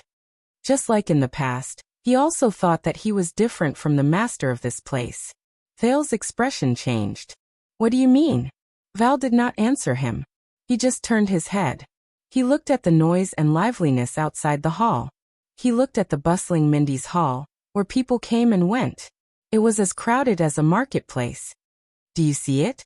The Duke of Northern Territory looked at the magnificent scene in front of him and listened to the decadent music. Under the illumination of the dazzling everlasting lamp above his head, he seemed to see a different scene. He smiled and spoke after a long time. This scene, the magnificent scene of hell. Hell. Thales could not help but frown. Val looked around with an infatuated look on his face. Some people are hypocritical and pretend that everything is peaceful. Some hypnotize themselves and deceive others and themselves. Some hide their indignation and force themselves to endure it. Some see through the ways of the world and watch from the sidelines. Under the lights of the dark night, everyone pretends to be happy and harmonious. His sneers gradually became louder, and there was a chilling tone to them. They don't know that they are already trapped. Adding oil to the fire. Mallows let out a cough that was neither light nor heavy. Thales' expression turned cold. Recalling his experience after returning to Constellation, his heart felt inexplicably heavy. He knew that his conversation with the Duke of Northern Territory was coming to an end. Thales knew that he knew what the Duke was trying to achieve by saying these words. Just like so many others. And he would not be easily swayed. But Thales gritted his teeth. Val lowered his head and sneered. Boy, you are very similar to me in the past.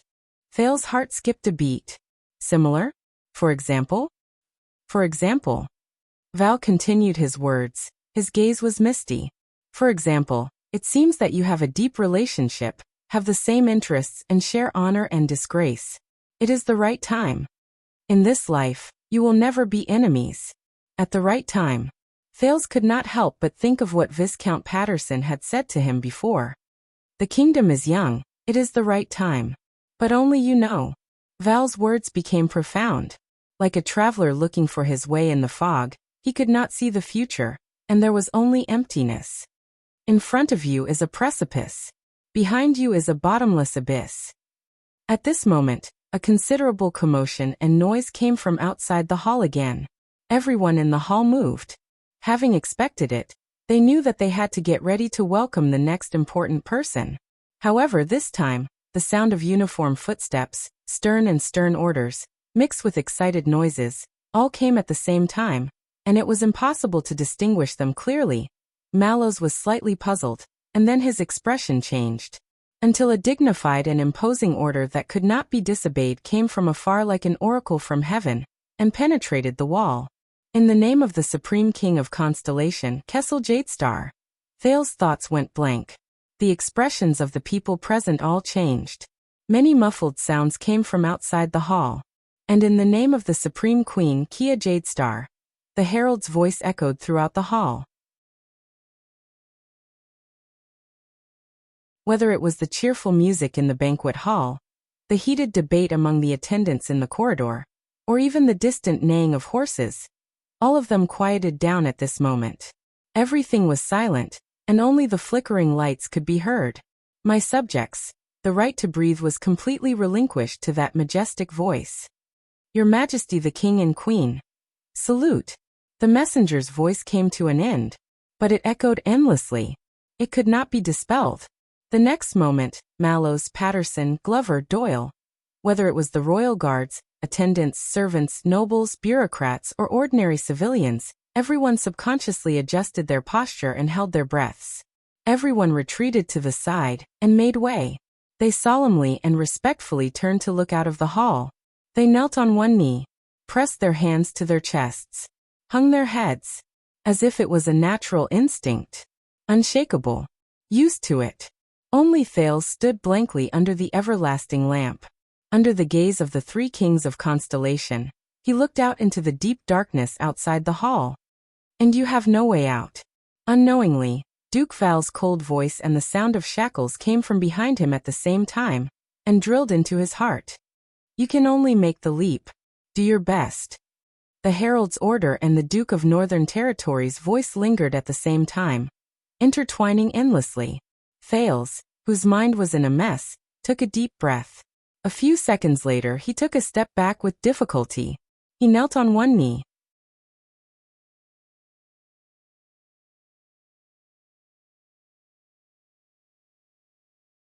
Chapter 544. Early morning. In the dark and empty lecture hall, a young apprentice knelt beside the podium. He stuck out his butt and tried to reach the bottom of the podium. Who came up with this design? The apprentice tried his best to reach out, his face red. Installing the sound replication stone in the hidden compartment of the podium? It was aesthetically pleasing, but it was hard on the teaching assistants who maintained the classroom. Finally, with a soft sound, he successfully removed the last precious sound replication stone. The apprentice sat on the ground, panting as he looked at the sound replication stone in his hand, which had become extremely smooth due to repeated use. Only then did he heave a sigh of relief. Fortunately, this piece is not damaged. It can still last for another 10, maybe 5 lessons. The apprentice carefully wrapped the sound replication stone, then picked up a charcoal pen, and started to draw the fated sound replication spell in front of the podium. His movements were practiced and habitual, his expression serious and focused. The complex and ever-changing spell appeared effortlessly under his pen. The apprentice also corrected a few mistakes in the design of the hindering spell, making it operate more smoothly. It might even extend the lifespan of the sound replication stone. Of course, with a hint of pride, the apprentice thought in his heart, I can't let anyone find out about this, or else I'll have to face the investigation of the Magic Law Committee again. Once he thought of this, the apprentice's pride suddenly disappeared. After finishing the last stroke, the apprentice, whose back was aching, stood up and looked at his seat. On it were 2 large stacks of parchment paper, 3 large bags of test papers, and a special equipment box for teaching assistants. The apprentice sighed. Mr. Donovan's lecture was in the afternoon. He had to quickly prepare the equipment, including the name list, nameplate, recording pen, broadcast device, mold, and the corresponding guest manual. Why do so many lectures have to be held on a boring topic? The throne of all laws has also fallen. The apprentice thought worriedly. He walked to the other side of the classroom and looked at the calendar on the wall. October 29th, Empire Year 839 Saturday. Rest Day. Era of Kings 314. Ascetic Tower, lifelong mage, craftsman, poet, historian, swordsman, author of the legend of the Iron Blood King, Jericho Rhine Mindes was born today. The important thing is not the choice itself, but to make the choice, Mindes. On the calendar, the colorful wizard Mindes stood at the peak of the mountains, his expression deep as he looked at the sunrise in the distance with a worried expression. It had been 3 years. The apprentice sighed slowly. Then he mercilessly tore apart Wizard Mindes, who was worried about the country and the people, along with yesterday, and crumpled them into a ball. Today was revealed. October 30th, Empire Year 839 Sunday. Holy Pursuit Day holiday. In the 58th year of the Era of Kings, the strategist and commander of the Holiness Exorcism campaign, King Anzac died today. Everyone, we have left our lives here in order to leave hope for tomorrow. King Anzac. On the calendar was the back of a fully armored cavalryman, charging straight down from the icy peak towards the black mass of troops below. The apprentice expressionlessly stuffed Wizard Mindes into his hand, and the more he rubbed it, the smaller it became. Why did the lectures have to be on weekends, at this moment? Really? A young man's voice rang out. It was bright, light, and full of excitement. The apprentice jumped in fright. He turned around and found that there was an uninvited guest in the classroom. The guest was sitting next to his seat, taking out a stack of parchment scrolls from his teaching assistant bag. He flipped through them from time to time, reading them with great interest. The common explanation of origin theory, meta-system concept, transformation magic, and spirit summoning circle. New evidence of the prehistoric battlefield in the north. The apprentice was shocked just by hearing the first half of the sentence. Oh my God, that's... He ran madly towards the guest, but he tripped on the stairs on the way and fell flat on his face. The guest was still reading the scroll in his hand with great interest, his expression relaxed.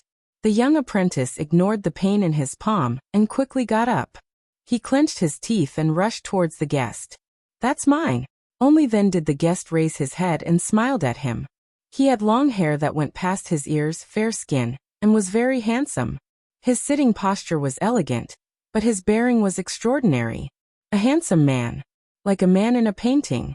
The apprentice grabbed the seat beside him and stopped his steps, so that he did not run into the guest. Yes, I saw the signature. There's also a comment on the rejection of the manuscript. The handsome man chuckled, raised the scroll in his hand towards the apprentice, and flipped to a page of read comments. Self-gratifying, irrational fantasies and conjectures. The apprentice's face turned red. He looked at the comment, and as if his neck was being strangled, his originally confident voice instantly lowered a few degrees. That's...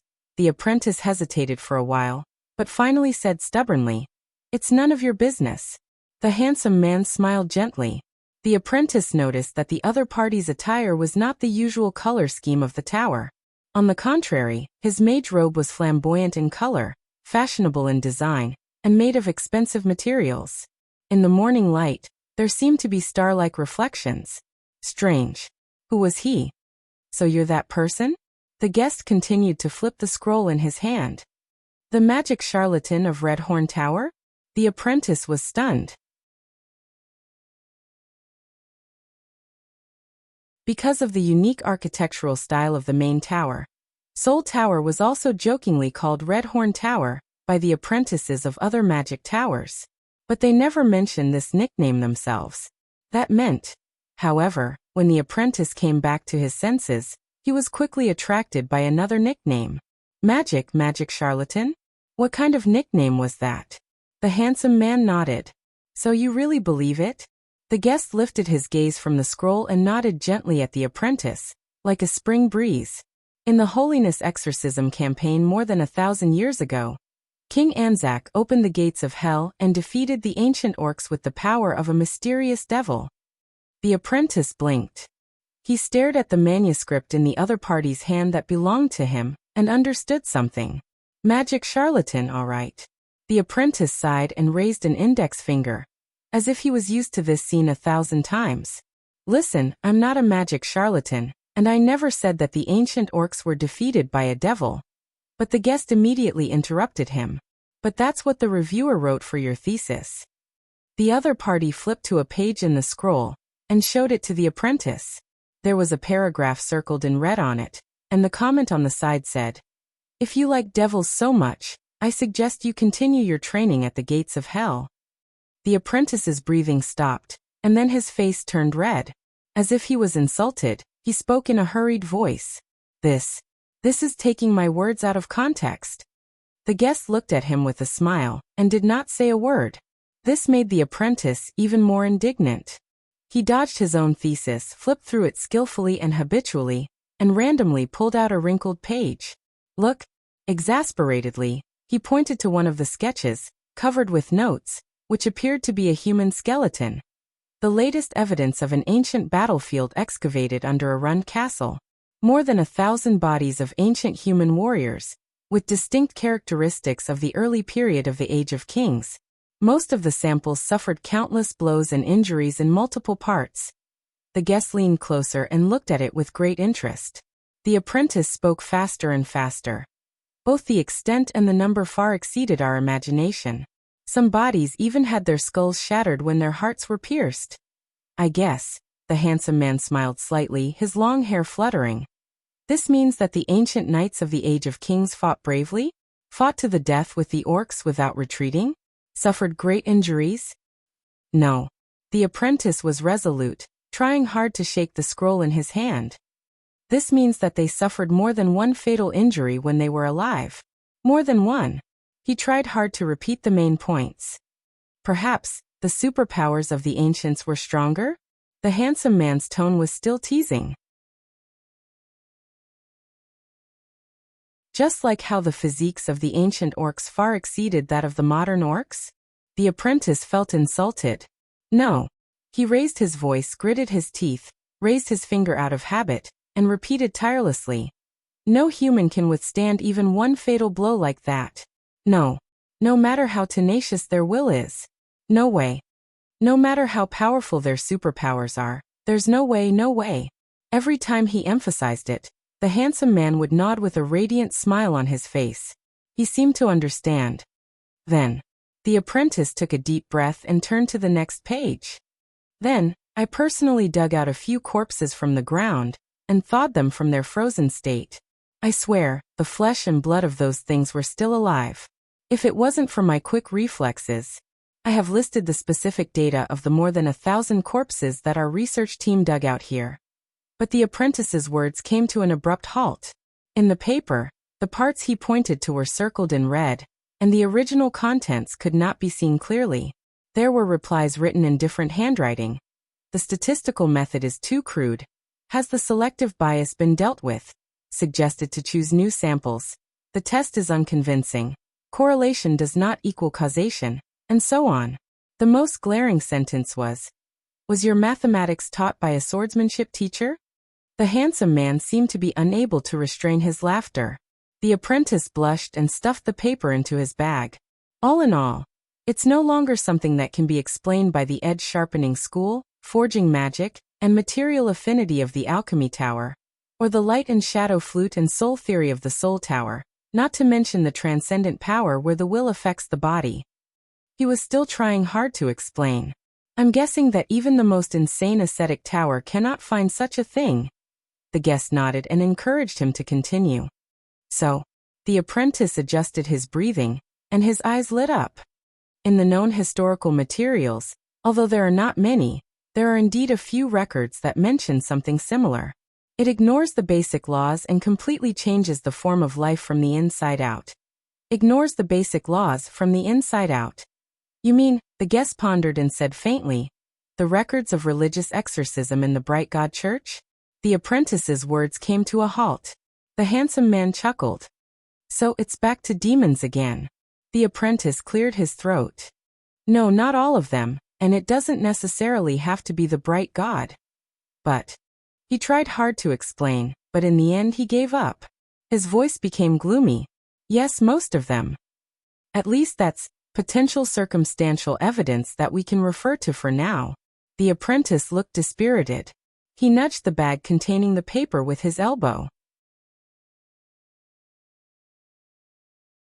I just want to say that if we are willing to put aside our prejudices and re-examine the relevant religious books and even legends, there will be, it might be helpful. The guests seem to have understood something. So the reviewers think that you are advocating mysterious or even religious theories such as the existence of demons? The apprentice's expression turned completely gloomy.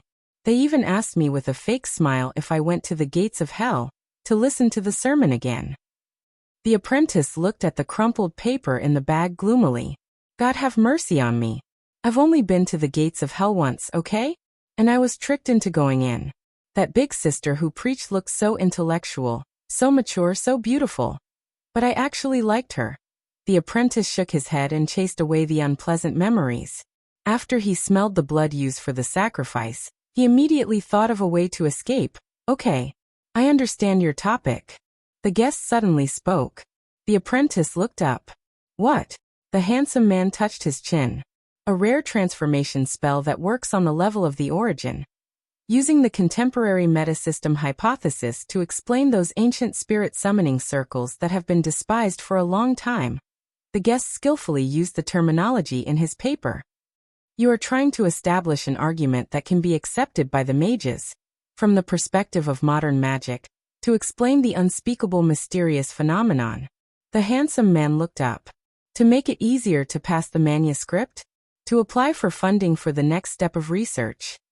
The apprentice snorted, a little self-deprecating. Didn't it still not pass?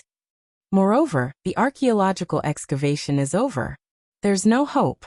The large classroom was silent for a moment. The two of them were separated by a seat, silent. After a few seconds, somewhat to the apprentice's surprise, the guest did not comfort or mock him. This was the most treatment he had received in the past month. Divine arts. The handsome man turned around and asked seriously and solemnly, "Why is it not divine arts?" The apprentice was stunned. "What?" The handsome man lowered his head, his eyes surging with light. "Ignoring the basic laws and completely changing the form of life. In countless religious records and legends, miracles and divine arts have shown the same effect, haven't they?" The handsome man enunciated each word. Reviving the dead, regrowing the flesh and bones, restoring the broken body, creating the oracle. The apprentice paused for a long time before he said hesitantly, That's not the focus of my research. I'm not a believer of the bright God, not a quack," he said gloomily. But the handsome man looked at him for a long time and laughed. "Actually, you've thought of it, haven't you?" The handsome man's words were bewitching. "And the records of miracles and divine arts are more numerous and more detailed. But you couldn't write it." The apprentice trembled slightly. After a long time, the apprentice exhaled and patted his thesis. "Just writing it like this is enough to make people think that I'm a quack." His tone was as if he had accepted his fate. "And I still want to keep my job." The guest was silent. "I thought the Soul Tower was very open." The handsome man said softly, "Here, everyone has and should have an independent and free soul." The apprentice snorted, disapproving. "No matter how independent they are still humans." He sat back in his seat and looked at the ceiling, his tone filled with indescribable disappointment. "No matter how free they are still mages. They are born to reject certain things." These words made the handsome man fall into deep thought. They don't believe that there are other paths apart from their path that can be called rational, and they condemn it as foolish, by the standards of magic. The apprentice was engrossed in his words.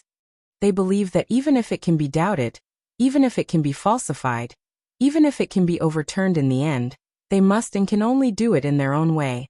Otherwise, it is just the words of fools, irrational. They believe that everything that exists in the world must be explained by logical principles that they recognize in order to be reasonable. Because magic is advanced, and magic is the truth. The apprentice sighed. "As mages, we are so progressive," he said listlessly. "So much so that we can no longer progress." There was another indescribable silence, until the handsome man looked up. "It's too big." The apprentice was puzzled. The handsome man casually and happily flipped his hair. "The scope of your complaints is too big, but this has nothing to do with magical ideals. And this is only about mages and only about humans." The apprentice was stunned. "I don't understand." The pretty boy smiled in an unrestrained manner, and it dazzled him. "The reason you were rejected is politics." The apprentice's expression changed slightly. "Excuse me?" The handsome man reached out his hand and tapped the apprentice's forehead.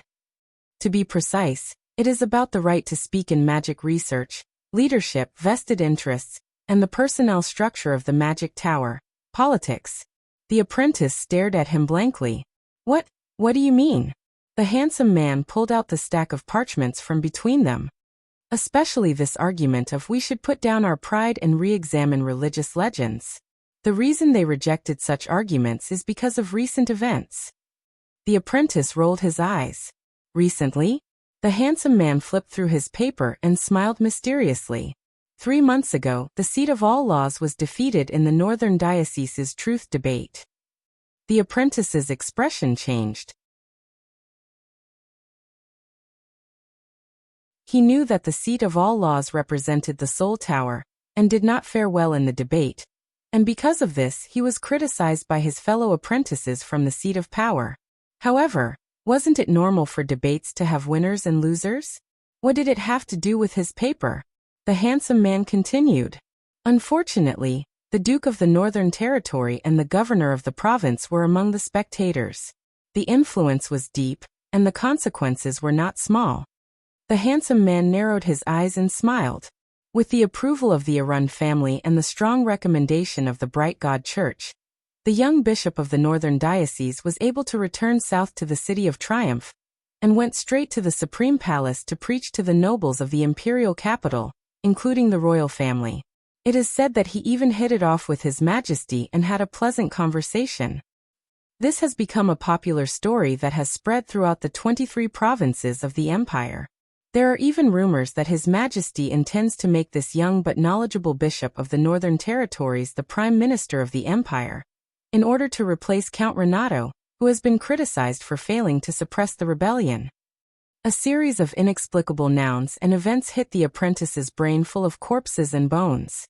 So, the handsome man closed the paper, leaned on the arm of the chair, and approached him with a faint smile.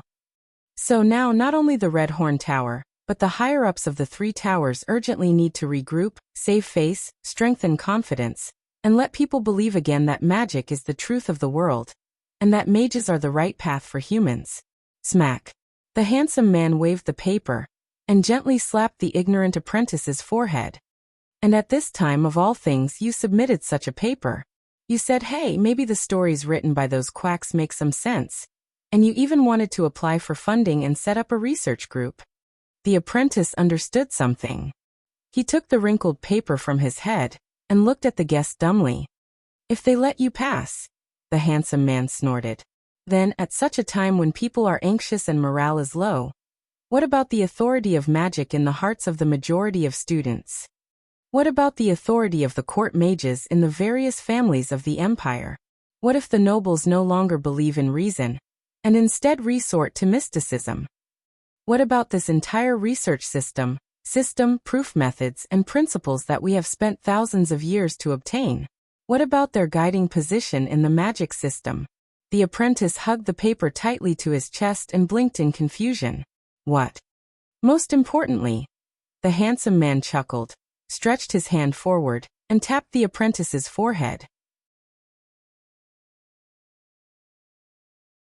If what saved mankind 1,000 years ago was not magic, not mages, not the wisdom and power of mankind, but the illusory gods and devils, then, what about the absolute advantage of faith in the church that we have built up in the hearts of the majority of the people after the Great Reconciliation? The apprentice took a deep breath, and after sorting out the logic, he felt a little indignant. But if this is the truth? The handsome man's voice suddenly turned cold, and he interrupted him. Then this truth should be buried, and never see the light of day. The handsome man's face darkened, but there was a cold charm to it. Unless this truth is beneficial to us, and will not affect the absolute dominance of mages in the secular world. The handsome man stretched out his hand again and tapped the apprentice's head. He seemed to particularly like this little gesture, and said, knowledge is also constructed by power. I first love my teacher, and only then will I love the truth. The apprentice shook his head, escaping from the guest's little gesture. He carefully thought about every word the other person said. One question was answered, but endless questions followed. He looked at the guest skeptically. You. Who did you say you were? The handsome man returned to his seat, and his smile became even more mysterious. I didn't say, but... He lifted his chin slightly, extended his right hand, and cleverly hid his arrogance in his teasing tone. Macinta Renato. The handsome man said softly. Nice to meet you. The apprentice subconsciously held the fair and tender hands of a noble, who clearly had not done much farm work. Oh yes, I'm happy to meet you too. Wait, Renato? The apprentice's expression changed. A mage with the surname Renato, and such a young one at that. He remembered something, and at first he hurriedly tried to recall. The moment he thought of it, his whole body trembled. Oh my God, you're that. He pointed at Macinta in horror.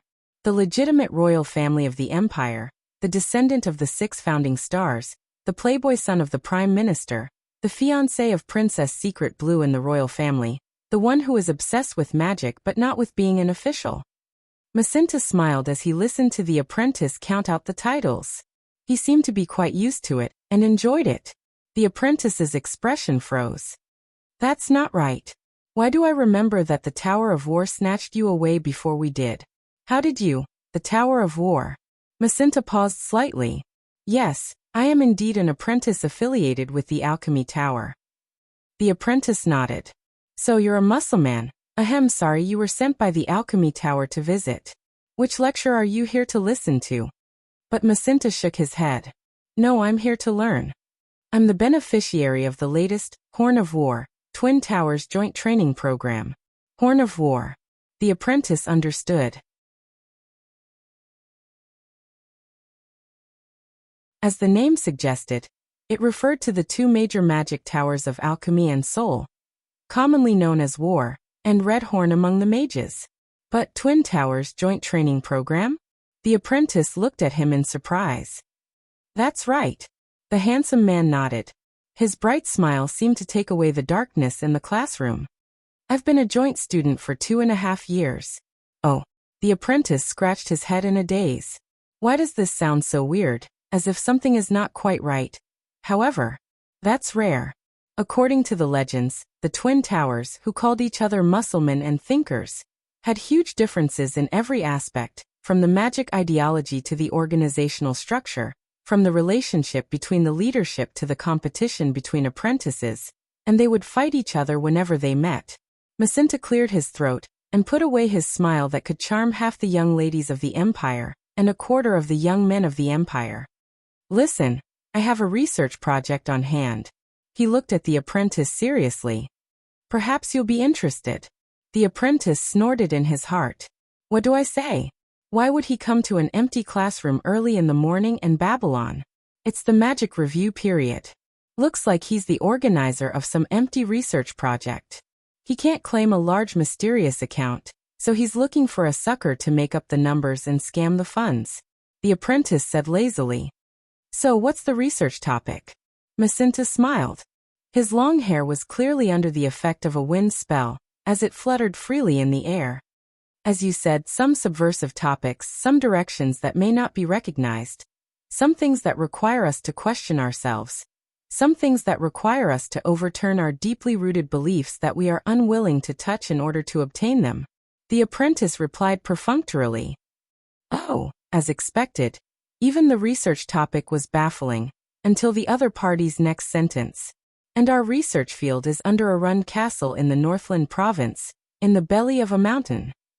A few seconds later, the apprentice who understood suddenly paled. He stood up abruptly and looked at Macinta, momentarily forgetting to admire the latter's peerless beauty. Underground, belly of a mountain. You mean? Macinta chuckled and stood up as well. That's right.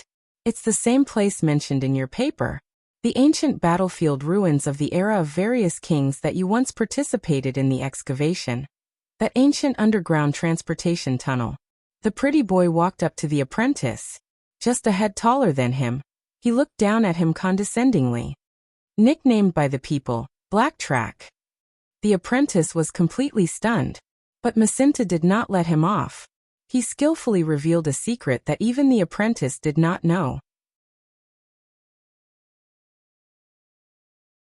After your Red Horn Tower was forced to withdraw from the joint pressure of the Empire's official research team, the Ascetic Tower, and the Bright God Church, the management of the ruins fell into the hands of the governor of the Northland province.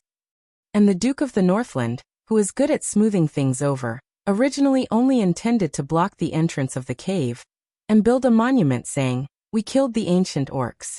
But unfortunately, I am very familiar with Duke Arun's heir, and he delegated this task to me. The pretty boy bent down and touched the apprentice's forehead. You know, if I were to build a monument, I could use someone like you. He blinked. You. His eyes were a deep blue, as though he had plunged into the deep sea. The apprentice could not care less about the other party's overly intimate actions. He subconsciously gulped. You mean, fake construction duplicity? Isn't that illegal? Macinta smiled but did not answer directly. What do you say? Do you want to come? The apprentice took a few steps back and eased his breathing, which had quickened due to the other party's proximity. He looked at the other party in surprise, then at his own paper. Black Track. Excavation. But a few seconds later, the apprentice's expression darkened as he realized something. There were many people who participated in the excavation. The apprentice's expression darkened. For example, my mentor, Wizard Donovan. You should look for him. Macinta stared at his expression and smiled. Donovan? The Donovan who is only one step away from the title of master? He scratched his chin deep in thought. Well, I have studied all of his works, from the early days to the present. The apprentice snickered. You sure are confident. He looked at the noble young master in front of him without hesitation. In Wizard Donovan's career, there are a total of 163 papers and 12 books. No. Macinta shook his head and interrupted him. To be precise, there are 192 papers and 13 books. The apprentice's expression suddenly changed. The pretty boy in front of him played it down, including some manuscripts of his exercises when he was young, and a book that has yet to be published. The apprentice was stunned. Holy shit. It's fine if this guy is handsome. After all, there are still many people in the world who are close to my looks.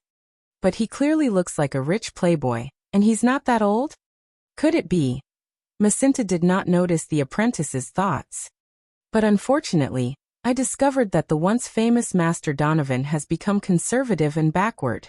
His latest books and papers are all clichés, reading from the book, and not thinking of improving. His words revealed his deep disappointment. Master Donovan is already old.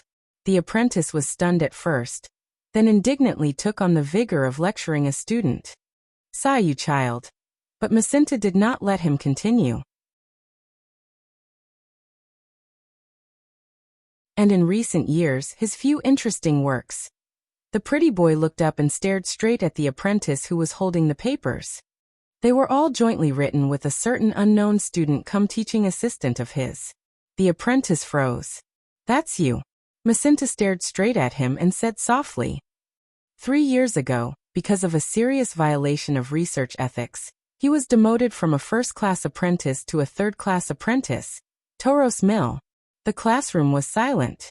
The young apprentice, Toros, was silent. A few seconds later, Toros coughed softly. Yes, but Master Donovan is still my mentor and employer. I think it's best if you look for him first. But this time, Macinta ignored his words and went straight to the point. Are you content? Toros shuddered violently. Macinta sneered. Brimming with talent, but just because of a so-called political mistake, he was deprived of the right to be evaluated and promoted for life. Toros' breathing quickened. In his prime, but with a bleak future, he can only be a third-class apprentice for the rest of his life. Even when he was being evaluated anonymously, he was repeatedly rejected. In the classroom, one person questioned with his hands behind his back, while the other held the papers. Silence met. Toros struggled to regain his breath. Listen, 3 years ago, if it wasn't for Master Donovan who protected me against the pressure. But Macinta's questions came one after another, like a sword filled with extraordinary power, stabbing straight at his heart. Are you content? At that moment, the pretty boy spoke harshly, like a prophet of God. Full of ambition and boundless curiosity, but can only hide behind your teacher, do chores, silently proofread manuscripts, and verify data? And, Macinta glanced at the classroom. Protect the sound replication stone? Toros tightened his grip on the rejected thesis. Macinta slowly reached out. Now, you have a chance to prove yourself. His tone was full of temptation. Join me and return to the right path of magic. Tell those who rejected you that one day, they are only fit to look up at your back. Toros lowered his head. His expression was unreadable. He fell into complete silence. Macinta was in no hurry. He waited quietly and patiently. He seemed certain of the other's reaction. However, a few seconds later, Toros looked up. I refuse. The apprentice spoke with difficulty, enunciating each word slowly. I'm very happy here. Toros hugged his papers, his voice trembling. I chose magic because of my passion, not because of success. Macinta was surprised. Really? The pretty boy began to scrutinize Toros again. You know, for you, this kind of opportunity doesn't come often, right? At least, I will provide you with an adequate salary. Toros suddenly spoke, interrupting Macinta. Listen up. His expression was tense, his knuckles turning white as he gripped the papers. I'm still very busy. I have to rush to prepare the facilities for the next lecture. The apprentice did not continue. Macinta raised an eyebrow. All right. He nodded, feeling a little regretful. What a pity. The pretty boy stared at the apprentice, but the apprentice did not say a word, seemingly unmoved. Macinta sighed and could only turn around to leave. The moment the apprentice turned around, Toros, who had been silent all this while, shut his eyes tightly and bit his lower lip. It was as if he was being tortured. At that moment, Toros. Macinta did not turn around. I heard that you were born into a knight's family in Chauvinistic Hill, right? The apprentice's expression changed. Toros looked up warily. What's wrong? Nothing, it's just that I heard in the tower. Macinta was unhurried and did not turn around. You have a fiancé who was your childhood sweetheart. After becoming a believer, she swore to serve the gods and broke off the engagement. Became a nun who will never marry for life? Fiancé. Broke off the engagement. For a moment, Toros' thoughts froze. The papers in his arms groaned in pain. Macinta curled the corners of his lips. Hey, muscleman. After a while, the soulless Toros stammered. This has nothing to do with you. But Macinta was like a hunter who had chased after the bloodstains of his prey. Then, my dear Toros, you only worked hard to squeeze into the magic tower when you were over 18 years old, and vowed to study the path of magic. And you're still so obsessed with using magic to explain all sorts of mysteries. Does it have anything to do with her? Toros looked up abruptly and shouted angrily. Of course not. Macinta turned around and looked at the trembling apprentice with a subtle expression. Toros realized that his attitude was not right. He cleared his throat and tried to bring his tone back to normal. I have always maintained the direction and attitude of my research, and will not be affected by anything other than work. He spoke with utmost determination. There was no room for doubt. Macinta smiled. That's good. He turned around again and said, intentionally or unintentionally. Oh, by the way, let me tell you something. Your fiancée, due to her pious faith and outstanding work, was promoted by a young bishop to be his right-hand man. Toros froze. Oh, what a coincidence. It's the one I mentioned just now, Bishop Zieg, whom His Majesty the Emperor treats as a guest of honor. Macinta's voice drilled into his ears like the whispers of the legendary devil. He could not stop it. As a holy nun revered by the believers, your fiancé, sorry ex-fiancé, is deeply trusted and bathed in the grace of God. Dedicate herself. The air in the classroom seemed to have frozen. After a long while. All right, I got it, the apprentice said absent-mindedly. Macinta looked at him, and the corners of his lips returned to being cold. Then I'll be leaving, the pretty boy said plainly. Good luck to you and your paper. Macinta turned around and took a step forward. He sighed and said, those preachers, their bewitchment is really strong, isn't it? His footsteps slowly faded away. No, Taurus thought in a daze. No, she did not become a believer because of the preacher's bewitchment. It's because, with a clatter, the paper in Toros' hands fell to the ground. Toros snapped out of his daze. He squatted down quietly and picked up the paper that he had crumpled into a mess. The last page of the paper, which was full of red words, was revealed. There was a line of approval on it. Although they were all anonymous reviewers, it did not affect Toros from recognizing his teacher's handwriting. Magic, in the end, is about the knowledge of people. Do not lose yourself in the endless pursuit of curiosity and lose your heart. Wizard Donovan. Toros' breathing quickened. The knowledge of people. He clenched his fists tighter. The knowledge of people. The apprentice's heart beat faster and faster. People. Wait a minute. Toros' loud shout rang in the classroom. The footsteps stopped. Macinta turned around slowly and looked at the apprentice with a calm expression. Co-student. Toros breathed rapidly. He stared at the paper in his hands and his expression changed rapidly. He seemed hesitant and remorseful. That damned research plan of yours. A second later, Toros looked up with a resolute expression. He threw away the parchment in his hands without hesitation. It was like throwing away the past. When do we start? Macinta looked at the apprentice from afar and did not answer. The emotions in his eyes were indescribable, until he flashed a satisfied smile. Soon, my dear, very soon. Macinta's smile was heartwarming, while Toros' expression was cold. But don't be hasty. Trust me. The pretty boy stared fixedly at the apprentice before him, his tone filled with the satisfaction of hunting prey. We still have a long way to go. Stealing fragrance.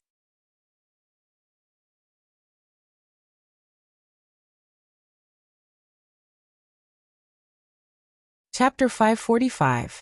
When the king stepped into Mindy's hall, Thales breathed with difficulty. His knees rested on the carpet in Mindy's hall, feeling waves of coolness. Many footsteps came from the front, one of them steadily in front, the others followed in a blur. Thales could clearly hear his own breathing, and for the first time, he found it so ear-piercing. Rise everyone. A familiar voice came, heavy as ever. This is a banquet, not an imperial conference. Those old men are annoying enough. No one dared to answer. For a moment, the Duke of Star Lake seemed to have returned to 6 years ago, when he had just arrived at Mindy's hall in a daze. At that time, when King Kessel met him for the first time, the solemn atmosphere seemed to crush the floor tiles, forcing the little beggar to feel uncomfortable and speechless. Thales stared at the pattern of the carpet. There should not have been any iron spikes under it. The Duke bitterly realized that after 6 years of training and polishing, when the same scene reappeared, the heaviness he felt did not diminish at all. Instead, it became even stronger. King Nuvan, King Chapman, and all the other great enemies whom he was extremely wary of, none of them could make him feel this way. Why? Why was it like this? Thales still lowered his head. Whether it was guests or attendants, guards or servants, everyone bowed in a low voice, and the sound of greeting was endless. But it did not relax Thales' nerves at all. Finally, the pair of ancient but expensive boots stopped in front of him. The bottom of the staff of constellation touched the carpet, as if it had taken root. After about a century, a palm appeared in front of Thales. On it, the bronze ring that symbolized the king's authority shone slightly.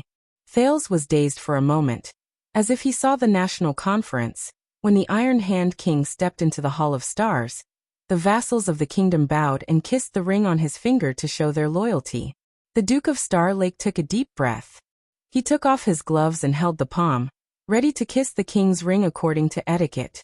But to Thales' surprise, the king held his hand in the next moment and stopped him. Thales looked up in shock, only to see a pair of deep blue eyes staring at him coldly. When you were in the north, King Kessel spoke slowly. His tone was normal, but his words were heavy. When you faced King Nuvan, the new king, and all of Extet, did you bend your knees? Thales' heart trembled.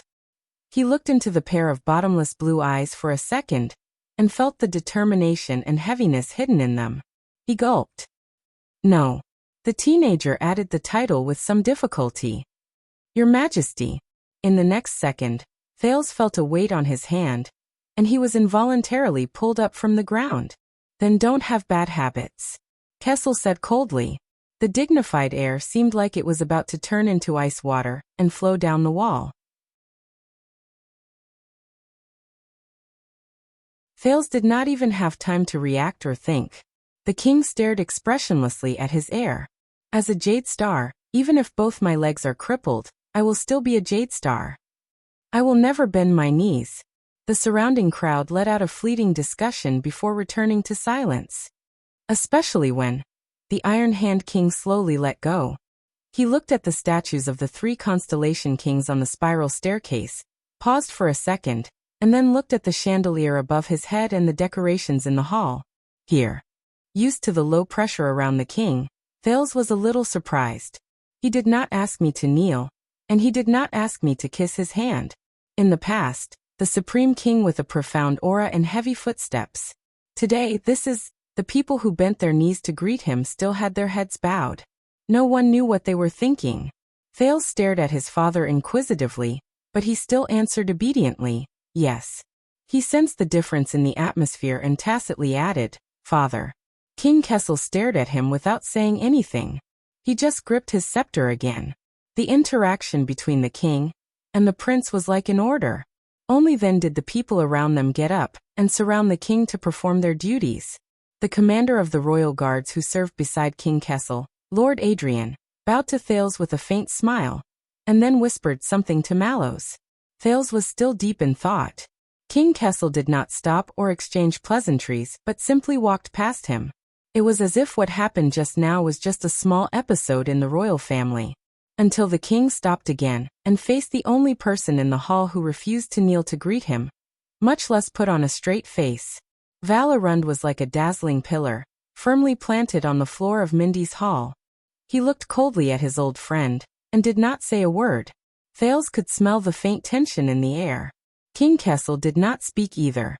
He only stared at the duke silently, his gaze moving back and forth between the shackles on the duke's hands. Their gazes met in the air. At that moment, there were too many things hidden in their eyes. Their tacit silence made the attendants around them anxious and embarrassed, until a gentle and pleasant female voice broke the silence. Unbelievable! Is this little Thales? Thales slowly turned around and faced another lady who came with the king, and was surrounded by many women. He could not help but feel his heart tighten. The lady's dress was luxurious, her posture elegant, but not lacking in liveliness. Her gaze as she sized up Thales was full of surprise. It's been so many years in the blink of an eye. Look at your height. Do you still remember me? Thales looked behind the lady. Gines was dressed in a standard female official's dress. Her expression was calm, and she nodded at him almost imperceptibly. The teenager smiled. With complicated and subtle emotions, he held his stepmother's hand and bowed. Your Majesty, you are still as elegant as ever. Queen Kia's eyes lit up.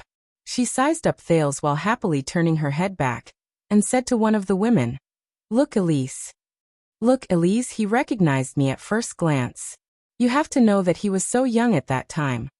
The queen was radiant, her smile sweet, her speech fluent, natural and friendly, leaving a good impression on anyone who saw her for the first time.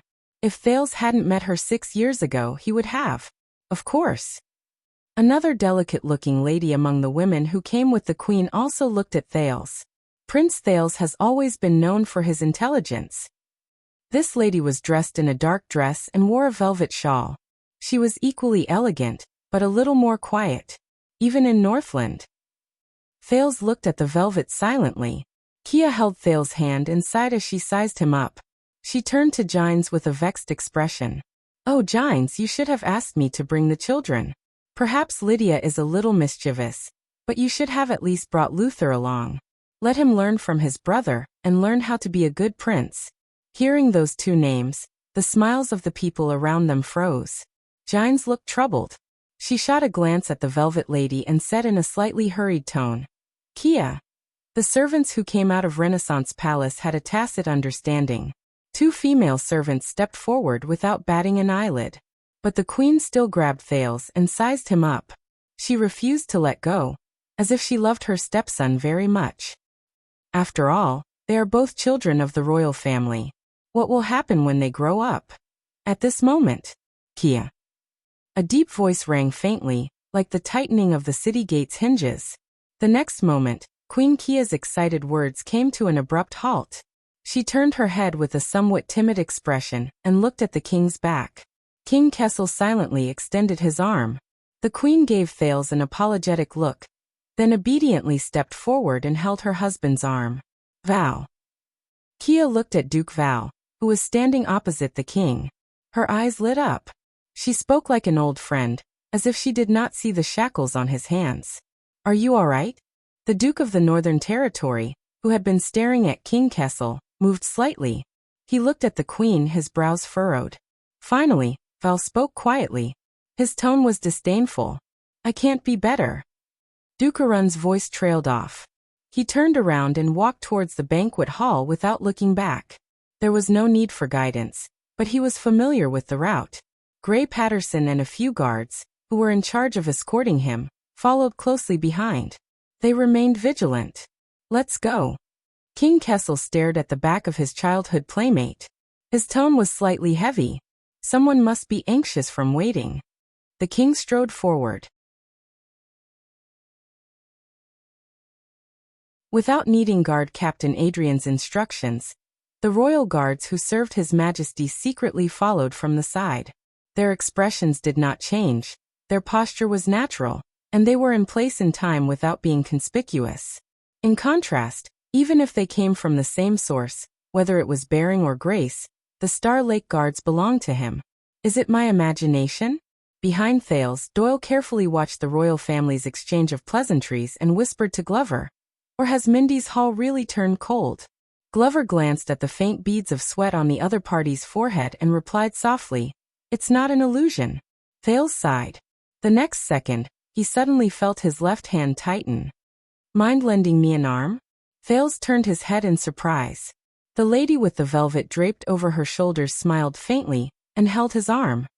"Aunt Elise." Thales looked at the adopted daughter of the late king whom he had met once 6 years ago with mixed feelings. His gaze rested on her shoulder, and he felt a faint pain from a scar on his chest. He said against his will, "The shawl is beautiful." Elise smiled elegantly and beautifully. "Thank you, and you've grown up. You're a man now." Thales' arm was held by his aunt, and he could not help but keep up with the king and queen's footsteps. The attendants beside him followed in unison. "Don't worry." Compared to Thales' stiffness, Elise's footsteps were calm, and her smile was appropriate. "You'll slowly get used to it." Slowly get used to it. Get used to what? Thales sighed in his heart.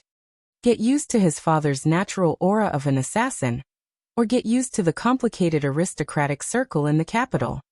They were a few steps behind the king, and they were escorted to the banquet hall. Elise's voice suddenly became cold. "Smile." Thales was stunned. "If you're going to fight, be fully armed." Elise still showed her kind smile to the people around her, but her tone became abrupt. "And on this battlefield, a smile is the best armor." Thales' eyebrows twitched. "It sounds familiar." But before he could come up with an answer, Elise had already turned her head and looked at the person who had unknowingly followed them. "I haven't had the time to congratulate you, Tormund." Elise looked at Mallows gently. "I'm very happy that you've become the watchman of the guards, and also Thales' personal guard captain."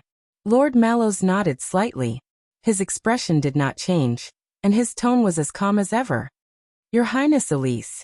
On the contrary, after Elise sized up the watchman, she was rather sentimental.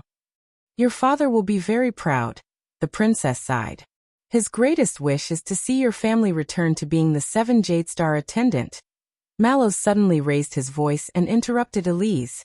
"Please follow His Majesty in, Your Grace. This is your welcome banquet. You don't want to miss it." Mallows nodded at Thales in acknowledgement before he sped up towards Adrian. Thales followed the princess' pace unhurriedly, and he seemed to be deep in thought. "You and my personal guard captain are old acquaintances?" Elise looked at Mallows' back and nodded slowly. Before the decline, Razor Mallows played an important role among the 7 Jade Star attendants in Central Territory. His power was overwhelming, and in the genealogy, there were 3 baronial titles conferred by the royal family alone, comparable to the Wild Horse Barney family. Elise seemed to sigh. When the late king was alive, the old Viscount Mallows even asked for Princess Constance's hand in marriage for his eldest son, Razor Mallows. The 7 Jade Star attendants who played an important role under the royal family. For the first time, Thales understood the meaning of his personal guard captain's surname, and he could not help but frown. From crying and hanging himself to running away from home, Constance made a big fuss. In short, the scene was ugly and chaotic. The marriage did not go through, and the late king felt guilty, so he decided to take a step back and asked me if I was willing to marry him. Thales moved slightly. "You mean?" Thales looked at his aunt, and then at Mallow's back, and said in surprise, "You and him?" Elise revealed a plain smile. At that moment, she actually looked a little haggard. Thales took a lot of effort to hide his surprise. In that case, Tormund Mallows, his favorite personal guard captain, almost became his uncle? Thales took note in his heart, and secretly thought to himself that when he returned, he would force Doyle to spill all the gossip about his boss. "What happened after that?" Thales asked. "After that I agreed," the princess said faintly, but probably because he was indignant, or maybe because he felt that a princess without royal blood did not meet their expectations. The old Viscount Mallows rejected the late king, and instead proposed to Duke Arund of the Northern Territory. Thales blinked. All right. The adopted daughter was submissive, and married in place of her willful biological daughter, but was decisively rejected by the man. Putting aside this old-fashioned otaku style of fighting, how prestigious was the Mallows family back then? Thales carefully glanced at his aunt's face, but found that the latter was still smiling amiably, nodding to the guests on both sides from time to time, not at all worried about the past humiliation and sadness. The youth suddenly remembered that Elise's husband died in Red Street Market 6 years ago, and the culprit was. Thales looked at his aunt, and knew that her subsequent marriage was not a happy one. When he thought of this, Thales felt a surge of sympathy. But Mallows is no longer among the 7 Jadisters today, so how did they decline? Thales cleared his throat, wanting to say something to make his aunt happy, but Elise shook her head, and did not look happy. The bloody year. Thales felt a chill in his heart. At this point, Elise did not want to say more, and changed the topic. Speaking of this, Thales, you've been in Northland for many years. Have you noticed any good girls? Thales paused. In Northland for many years. Good girls? Yes. Elise smiled and nodded. When you came back from Northland, the capital city was talking about this a lot. Thales suddenly remembered the little girl who foolishly hid in the library, covered in dirt. And a long time later, the Archduchess who held King Nuven's ring, roaring like a young lion in the Hall of Heroes, and ordered the troops to be sent out. But when he thought of how her expedition was not going well, and her life was uncertain, Thales' mood fell to the bottom of the valley. That girl, she will hold on, right? He immediately perked up. Of course. Thales raised his head, his expression unchanged. Miss Jenny is beautiful, lively, cheerful, and interesting. She is also very close to me. I like traveling with her the most. Princess Elise's footsteps suddenly stopped. The people around them also fell silent. Jenny? Elise frowned and repeated the name. Very close, traveling together. And a Northland girl. Doyle cast Glover an evil look that was first surprised, then understood. Unsurprisingly, the latter ignored it. Princess Elise gave the eavesdroppers around them a warning look. You should not answer directly. This will bring about a lot of consequences. The servants, guards, guests, and the whispers of discussion rose like a buzz, and spread further and further with the shuffling of footsteps. There was no doubt about the seriousness of this news. His aunt tightened her grip on Thales' arm, but could not help but lean over cautiously and whisper, So, which family in Northland is it? Jenny? At the same time, even though they were firmly separated, the eavesdroppers around them turned their ears to this side, completely ignoring the displeased shouts of the royal guards. But Thales raised his voice. He did not care, and did not have any intention of hiding his romantic history in Northland. I don't know, he said carelessly, causing another round of whispered discussions around him. But based on her posture, the color of her coat, her gait, her appetite, her defecation, and how picky she is when it comes to her feed, her stable, and her coachman. Thales recalled the main points of judging a horse during Nicholas' riding lessons. She should be of noble birth. His aunt was stunned for a second. Coat color, stable. Elise narrowed her eyes and slowly reacted. Jenny, is a horse? Thales turned his head and laughed heartily. A good horse. The next moment, the people who paid attention sighed in disappointment and dispersed. Thales looked at Elise's strange gaze and the disappointed expressions of the people around him with satisfaction. Yes, Jenny is a good horse. No way.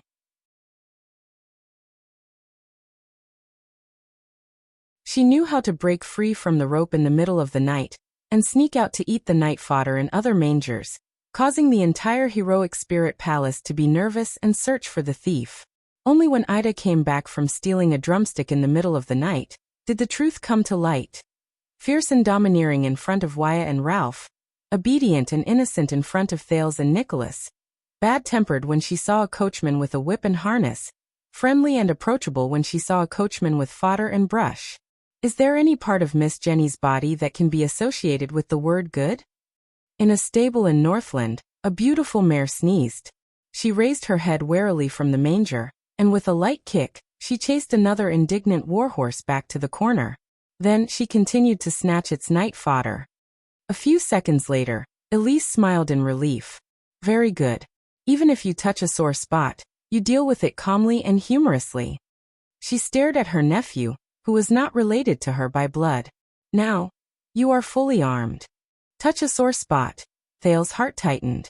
Elise only smiled faintly and did not expose him. She just held his arm and continued forward. How nostalgic. Elise looked away from the portrait of the 3 constellation kings emotionally. In the past, your little aunt often dragged me here to play. Little aunt? Thales was slightly moved when he heard that. Constance, what kind of girl was she? The two of them were silent for a moment. Elise's gaze was bleak as she looked at the past that could not be returned to. Constance, she was not a girl who knew her place. Every time she came here, she would either jump off a building or demolish the house. I could only pretend to be sick to avoid her enthusiasm. So much so that the considerate brother Midir specially prepared an exclusive ward for me. Constance jumping off a building, demolishing the house. Thales thought of the urns of cinerary ashes in the Jadestar family tomb and frowned. When she rejected the marriage, Elise giggled. She ran away from home 4 times. She ran away from home 4 times, and she even wanted to bring me along with her. In the end, she was caught twice by Lord Zakriel, once by Gines, and the last time, even Brother Midir personally came. The late king could not bear to hit her, and he also did not dare to hit Madame Ida, who secretly helped her. So he could only let Lord Zakriel whip Kessel, who was in cahoots with her. Elise paused at this point. She looked at the king in front of her, sighed, and continued. Now that I think about it, running away from home with her and starving on the streets together, sigh, it's actually not that bad. Thales was a little dazed as he listened. Constance sounds like... Thales said faintly. She's a very lively and adorable girl. Lively and adorable? Elise laughed involuntarily. You haven't experienced her pranks, including when she painted cute kittens on the back of Horace's armor. The entire military camp saw it, but no one dared to say anything. It was a captive who reminded him. Because she was afraid that third brother could not find a wife, she used Bancroft's name to send love letters to all the future sisters-in-law she had her eyes on, and arranged dates. Because she thought Herman was too smug, she secretly changed his perfume to dog urine when he had a cold and could not smell it. Interested in adult sex, she secretly followed Kessel to Red Street Market, eavesdropped on him, and even came out from under the bed to ask him about his thoughts. Thales could not help but laugh as he listened. The only person who could discipline her was Brother Midir.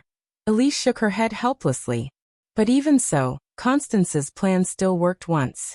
She successfully applied a delayed effect pepper spray on Midir's wheelchair, and he looked like nothing had happened. He attended the Imperial Conference for an entire day without batting an eyelid.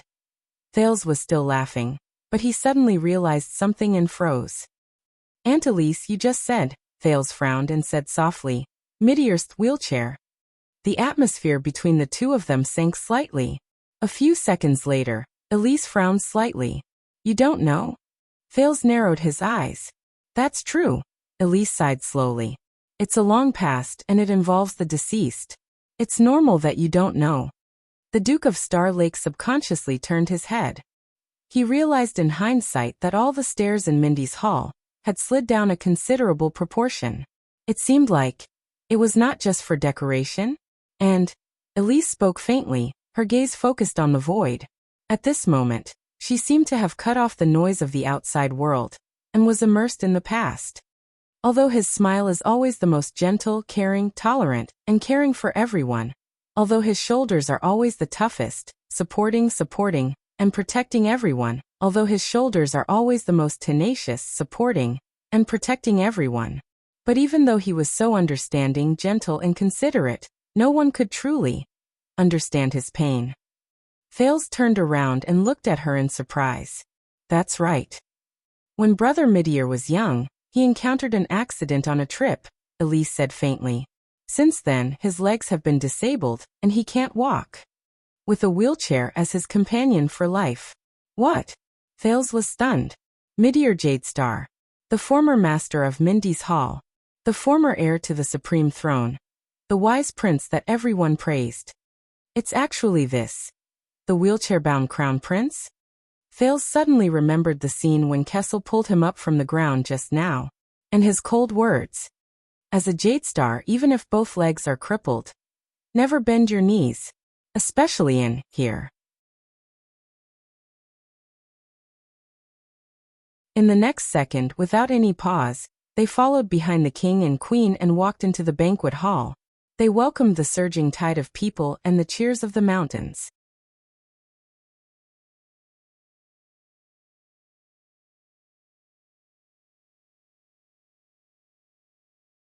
Chapter 546. Thales did not know the order of the Constellatiate nobles' banquets, but at least from this royal banquet, which was hosted by him in name, the Constellatiates' table etiquette was much better than that of the Northlanders. The banquet was still at the seating stage, but the people exchanged pleasantries in an orderly manner. Men and women sat intertwined and interacted appropriately and naturally. The servants and attendants came and went in an orderly manner. The guards kept a low profile and almost invisible. Even the clowns and minstrels played appropriate music and performed in moderation. They never crossed key areas and disturbed the guests. Thales could not help but recall the banquet hosted by King Nuvan in Heroic Spirit Palace. He could not help but feel sorry for Little Rascal for a second. But then he remembered that Little Rascal's life and death were unknown. So his teasing moment of silence turned into complete gloom. His Majesty is here. Long live the king. Long live the queen. The king's entourage entered the hall.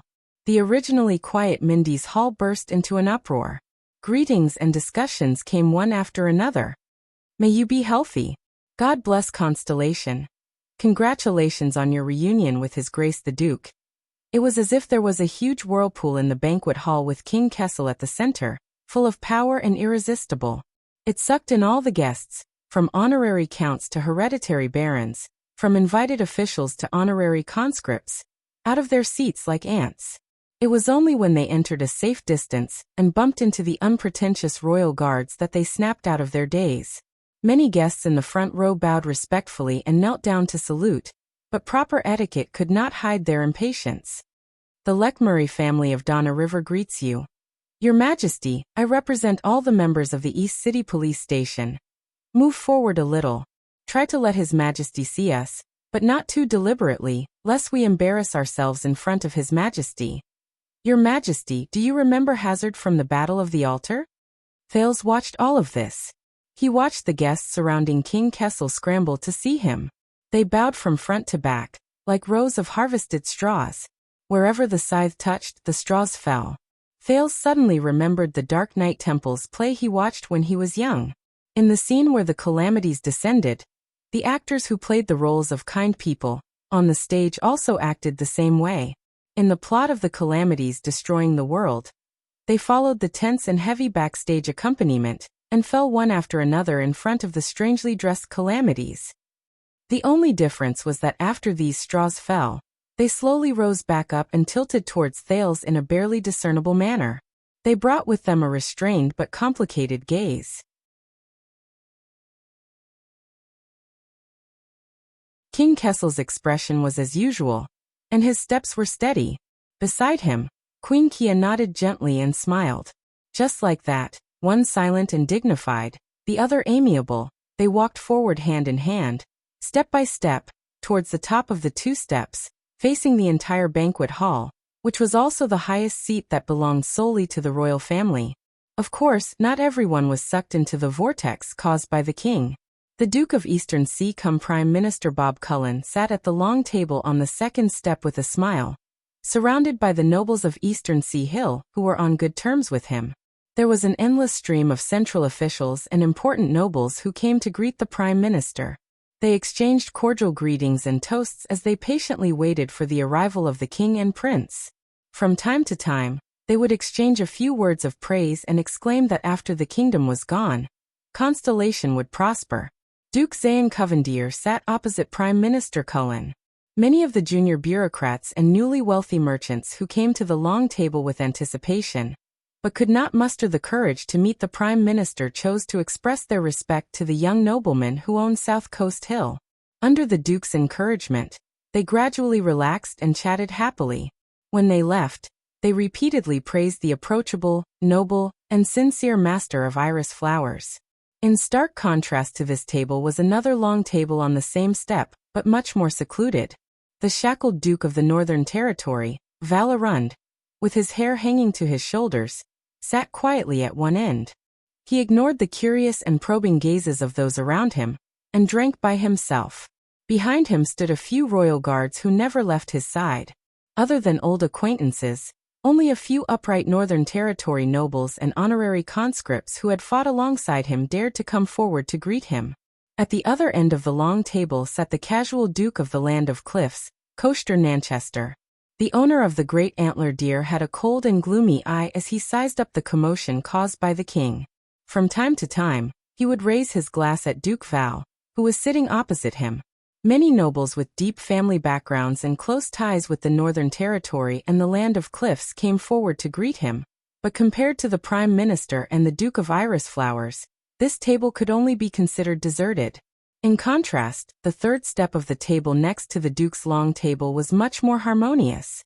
The people sitting here may not be as noble as the guardian dukes and appointed counts, but they were still more important, such as the central political figures of the Imperial Conference, the various bureaucrats in Eternal Star City, and the important heads of the industrial and commercial industries.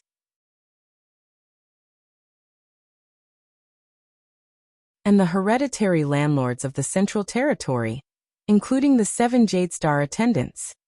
There are so many people, isn't there? Baron Stone looked at the king expressionlessly. There are 4 dukes alone. Baron Stone paused for a moment.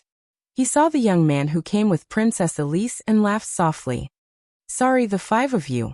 Indeed, forget about the iris flower and the sun sword and shield, as for the great antler deer and the white eagle, as well as many people. At the same table, Viscount Adrian of Swan County expressed his agreement, and sighed at Mrs. Barney across the long table, but his eyes were focused on her son and the toy in his hands. I thought I would never see it again in this lifetime. The return of the young lord, the stability of the kingdom is naturally unprecedented. Congratulations, Mrs. Barney responded with a smile that was watertight. She also urged her son, who was lowering his head to play with the 9-pointed star badge, in a low voice. Luther, listen to your mother. Put away the Duke's gift first. Look, there are so many fun things on the table. On the other side, Doyle's father, old Baron Doyle, turned his head and excitedly introduced to a market bureaucrat at the next table. So this year's grain harvest in my territory is bountiful, and the granary is full. But you know, cheap grain hurts the farmers. If you can follow the law and do things according to the rules, when outsiders come to buy grain, set the local market price of agricultural grain higher. Set it a little more reasonably. Oh, I see, I understand. After all, you have to do things according to the rules. By the way, do you see the 2 guards behind the Duke of Star Lake? Pay attention to the more handsome one. Hey, that's my son Daniel Doyle. He guards the royal family, is loyal, and is deeply trusted by Duke Thales.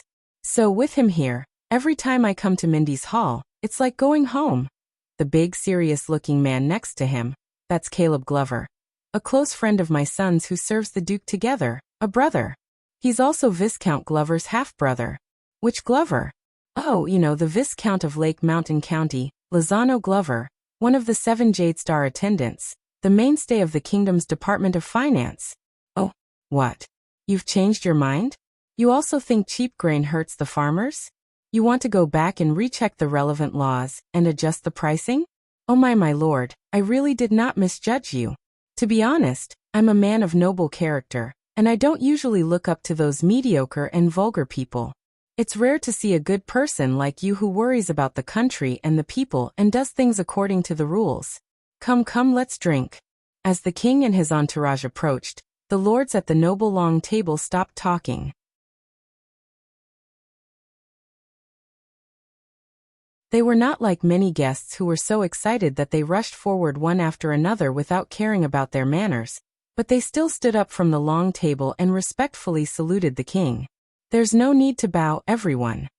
Thales watched the king walk through the center of the hall, up the slow stairs, from the most common seat to the Duke's long table, and listened to him speak slowly. "If I wait for all of you to kiss my ring one by one, then we won't be able to start until dawn." The king's tone was indifferent, but the weight in it lingered in the hall. However, it made Thale's heart tremble. He subconsciously touched the back of his hand. There was no ring there. "Pay attention to your behavior." Beside him, Aunt Elise noticed his abnormality. Although she was smiling as usual, her tone was unusually stern. "Perhaps giants can ignore it, but you..." Thales only felt a tightness on his arm. "You are a prince, facing the entire kingdom. Your demeanor, expression, gaze, tone. Every move will be infinitely magnified and overinterpreted." Aunt Elise held his arm, but her words were full of power. Thales could not help but straighten his back and adjust his bearing. "Put on your armor, or as giants would say, raise your shield." Thales took a deep breath and tried his best to make his smile natural. Under the guidance of Baron Quentin, the chief of palace staff, and Adrian, the captain of the royal guards, the king held the queen's arm and stepped onto the highest table with great familiarity, then sat down leisurely, facing the guests and overlooking the hall. Thales, on the other hand, sat down at the long table that was one level lower than the king's under Mallow's and Gilbert's instructions. Aunt Elise and Gines sat on his left. Both of them cast him a concerned gaze. A few meters away, at the next table, Zayn Covendier gave Thales a meaningful smile. Countless gazes looked up and focused on the few people at these few tables. The guests had different expressions and reactions, all of which could be seen from his point of view. Of course, from the king's point of view, Thales' actions were presumably the same. Thales listened to his own heartbeat, but very unprofessionally spaced out for a second. He suddenly remembered the memory from his past life. The moment he stood on the podium, all the flukes and fantasies you once had as a student would be completely shattered. It turned out that for thousands of days, the teachers could clearly see all the little things you thought were hidden low-key and undiscovered, on the podium and under the table. But they still pretended that nothing had happened, and continued to lecture patiently and smilingly. It seemed that the students below the podium were good children who were listening attentively. Weren't they? At this moment, Thales maintained his smile as he quietly looked at the good students in the hall, and suddenly had a realization about the height of the king's seat.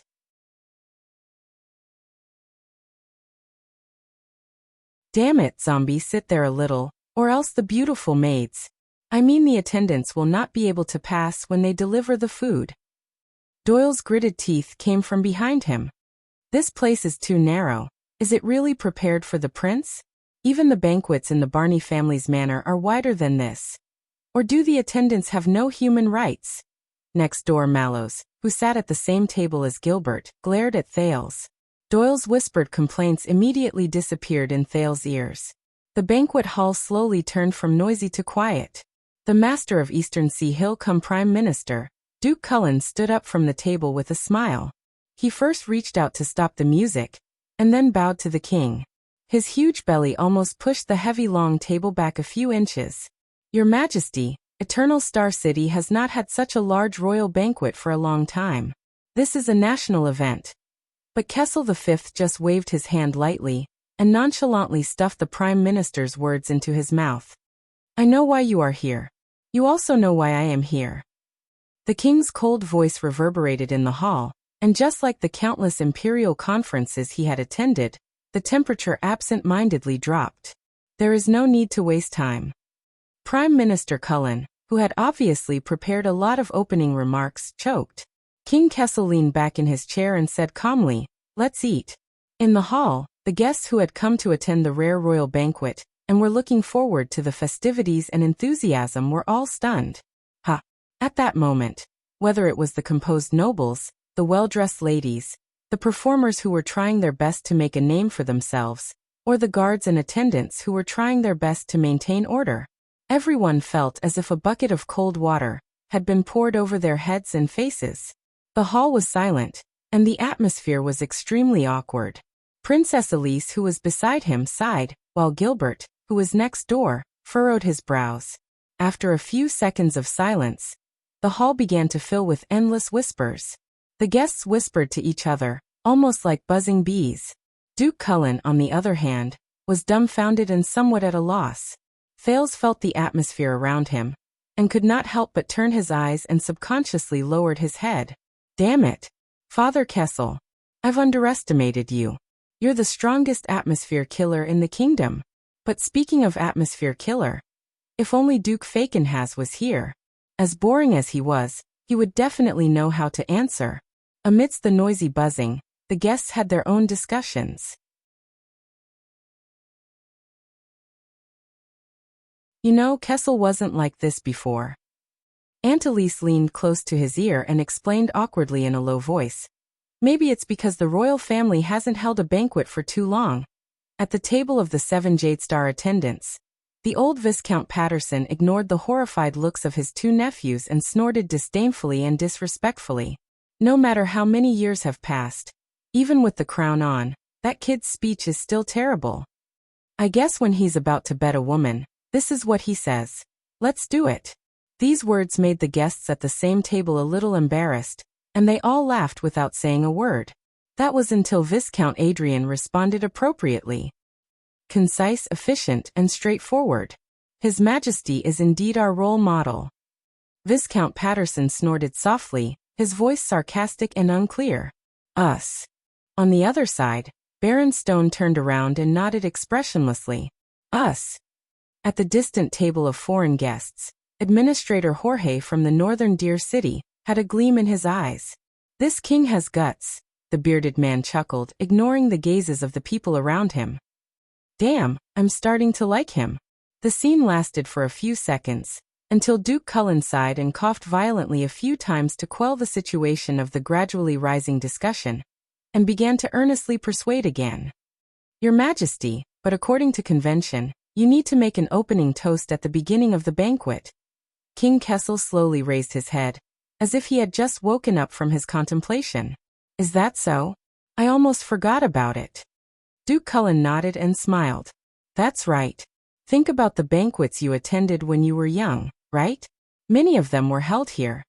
The king narrowed his eyes, his voice as heavy as ever, making people unable to help but look serious. But it wasn't my turn to give a speech then, was it? The Duke of Eastern Sea shuddered. Your Majesty, this. His face was pale, his lips opened and closed, but he still could not continue. Thales could not help but sympathize with Duke Cullen, who had to pay attention to his public image while also taking care of the king's reputation, and was left speechless. When he thought about how this poor fat grandpa was actually the prime minister, and how he would probably be put in a spot by King Kessel at the imperial conference every day. All right. King Kessel snorted softly.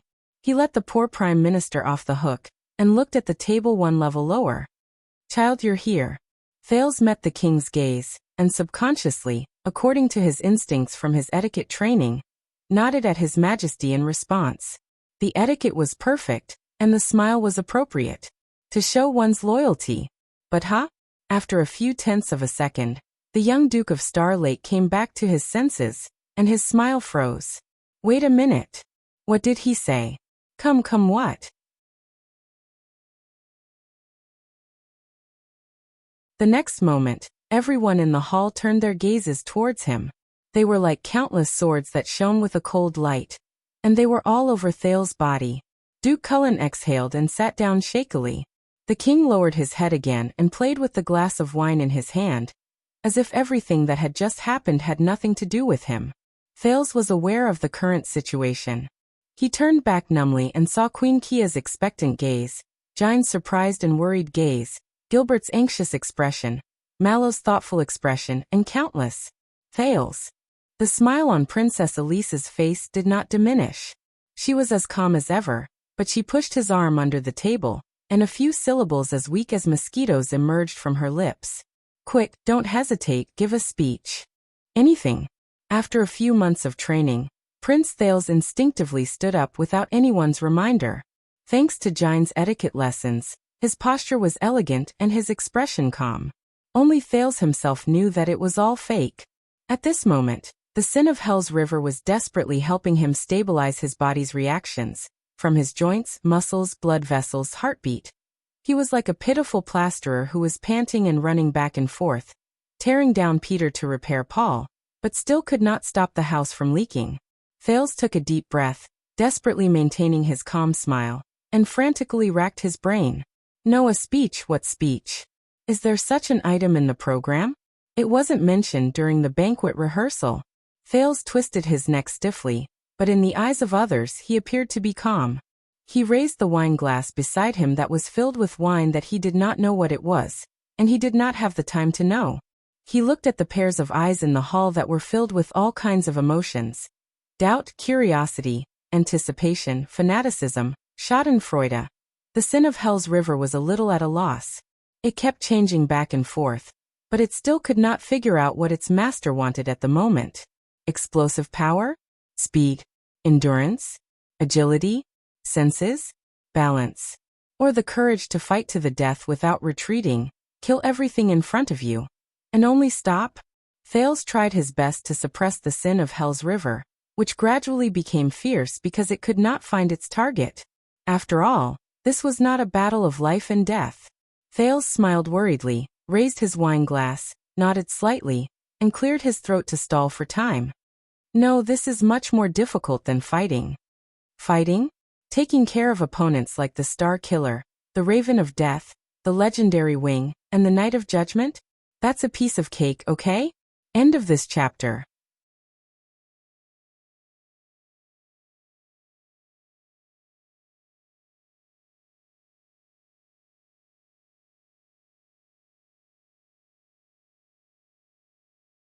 The laughter in the hall grew louder and louder. Unexpectedly, Duke Val was among them. He stared at his wine glass and did not bother to hide his laughter. King Kessel narrowed his eyes. Thales took a deep breath and pressed his hand to stop the laughter in the banquet hall. All right, many of you may know me. At the Duke's table, many people had mixed reactions. That's right, I have just ended a 6-year journey. Thales faced the guests with a straight face, and was satisfied to see that they were also sitting upright and still. He raised his glass and said, civilized, elegant, peaceful and peaceful. Some of the guests could not help but laugh. But Thales' tone immediately took a sharp turn for the worse. And my return must have brought many surprises, because I can see in your eyes doubt, wariness, alienation, hostility. The last word made the originally relaxed and cheerful atmosphere in the banquet hall turn cold. The one-eyed dragon and the Duke of Iris Flowers stared at Thales, deep in thought. Thales turned halfway to avoid looking at the king's expression. This prince who suddenly appeared 6 years ago, what has he become after returning from the enemy country? What will he bring to you? What will he bring to the kingdom? Will it be stability or turbulence, stability or change? Understandable, because I have the same suspicions.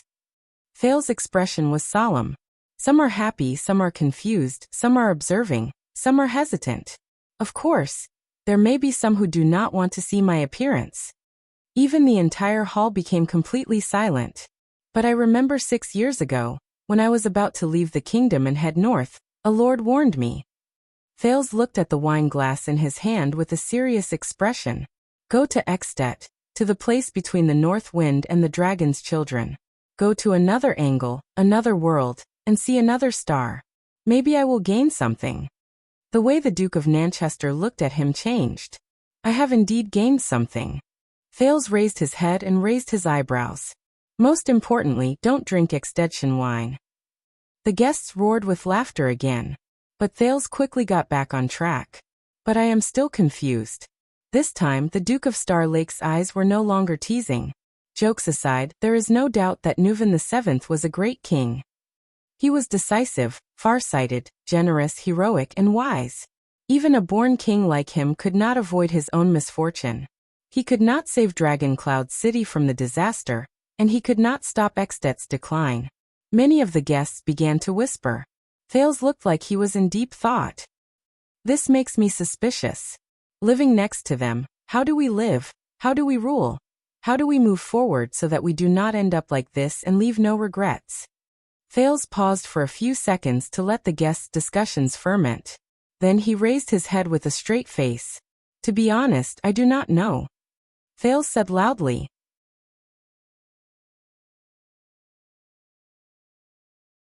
But when I stepped into this hall, I think at least I know where the answer lies. Thales raised his wine glass. Today is not just about me. 3,000 years ago today, the ancient kings marched north with their entire army. They staked everything on one throw and fought against the orcs. They traveled 1,000 miles to pursue the Holy One. Thales recalled the Arrow World History class.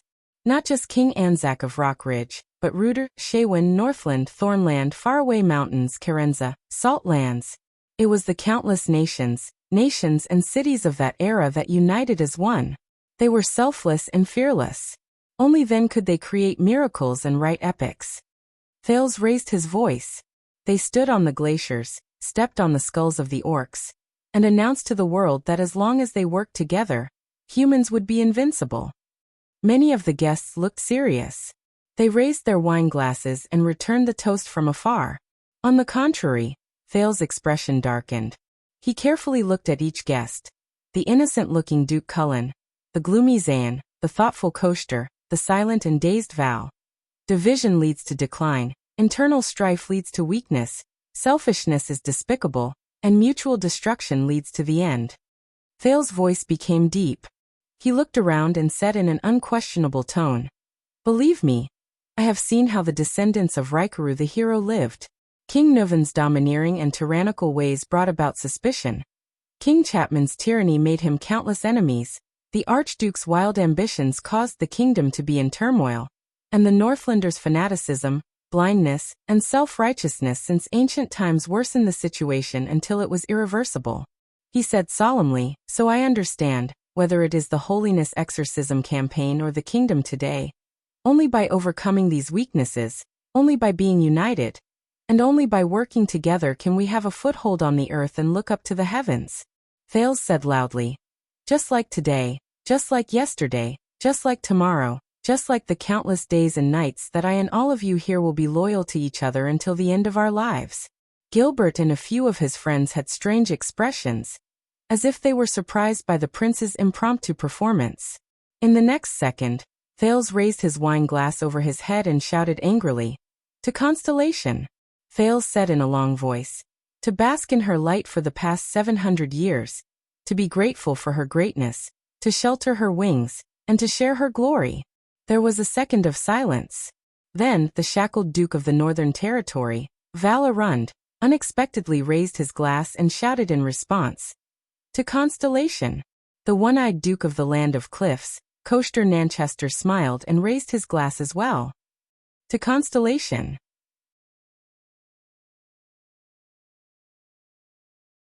Immediately after, Queen Kia also raised her glass expectantly and cooperatively, leading a large group of guests who were not used to it to raise their glasses.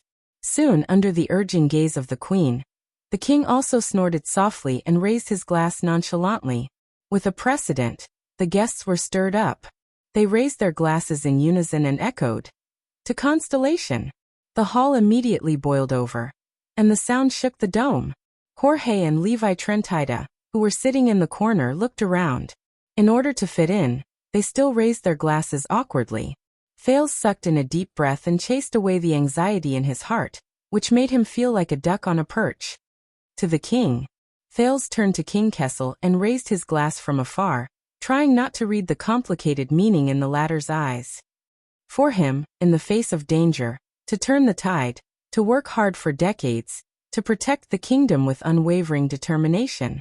The guests in the hall gradually got used to it and echoed in unison, "To the king!" Thales' words became smoother. He turned around, looked at the entire hall, and turned his glass around. "To ourselves. For all of you here and our ancestors, for us who have worked together for hundreds of years to carry the burden forward, and for the great cause of mankind's most glorious past, and for us to be as unstoppable as ever." The guests raised their glasses in response, like a flash flood. "To ourselves." Thales breathed a sigh of relief in his heart. He smiled and looked to the north again. "And," Thales roared with all his heart, "you're right. F***CKU. Chapman Lampard." There was no need to remind them, and no one seemed to think. Many people followed without hesitation and shouted, F***CKU. Chapman Lampard. After shouting this, many people were stunned at first, then they reacted and roared with laughter. This time, the guests from different seats and backgrounds were in unison, including northerners like Jorge and Levi. They shouted without any grudges and with sincerity. But at this moment, a different shout pierced through the crowd and rang loudly. To Duke Thales. Thales was slightly surprised. It was an ordinary-looking young noble dressed in ordinary clothes. He stood among the foreign guests and resolutely raised his cup and shouted, "Let's go!" To his open-mindedness, wisdom, breadth of mind, courage, and youth. Everyone was stunned again. But soon many people responded one after another, "Yes." To the Duke of Star Lake. To Prince Thales. To Jadestar. The sound of agreement rose and fell in the hall. And it was loud and powerful. However, many people were regretting their decision. Why didn't I speak first? Thales listened to the echoes in the hall and took a deep breath, ignoring the king's expression behind him. Everyone. Thales' expression was firm, and his gaze did not waver. He raised his glass and shouted the last toast with a drawn-out tone.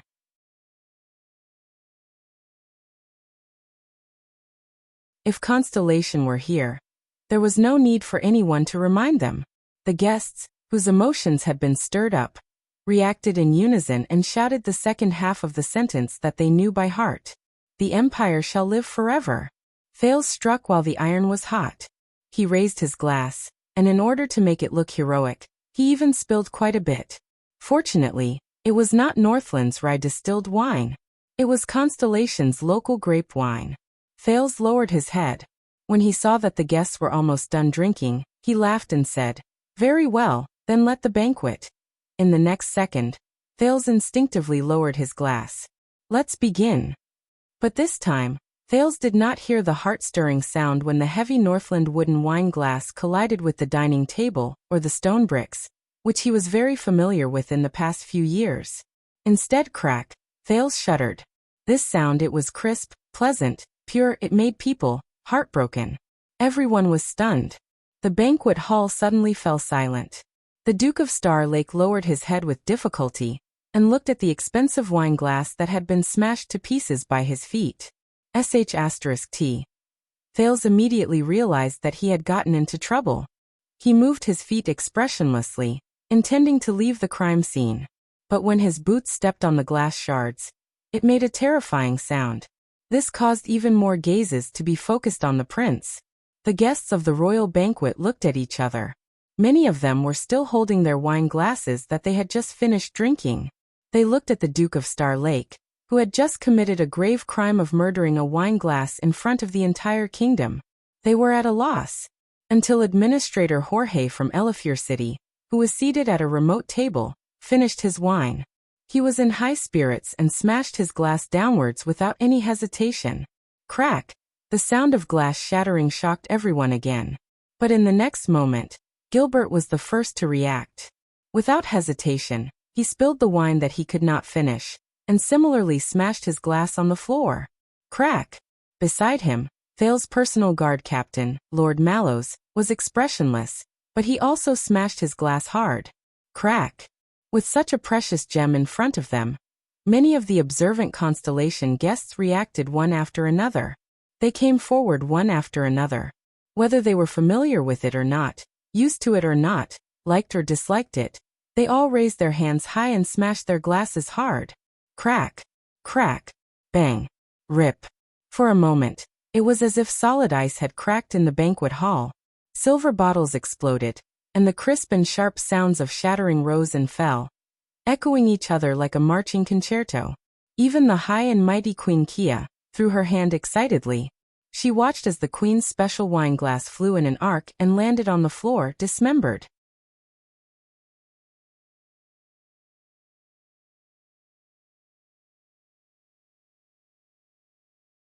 Just as the atmosphere of the banquet became more and more lively, and everyone was immersed in the food, wine, or conversation, and had no time to care about anything else, in a remote seat that no one noticed, a solemn guest had a dazed look in his eyes as he forked the goose meat on his plate intermittently.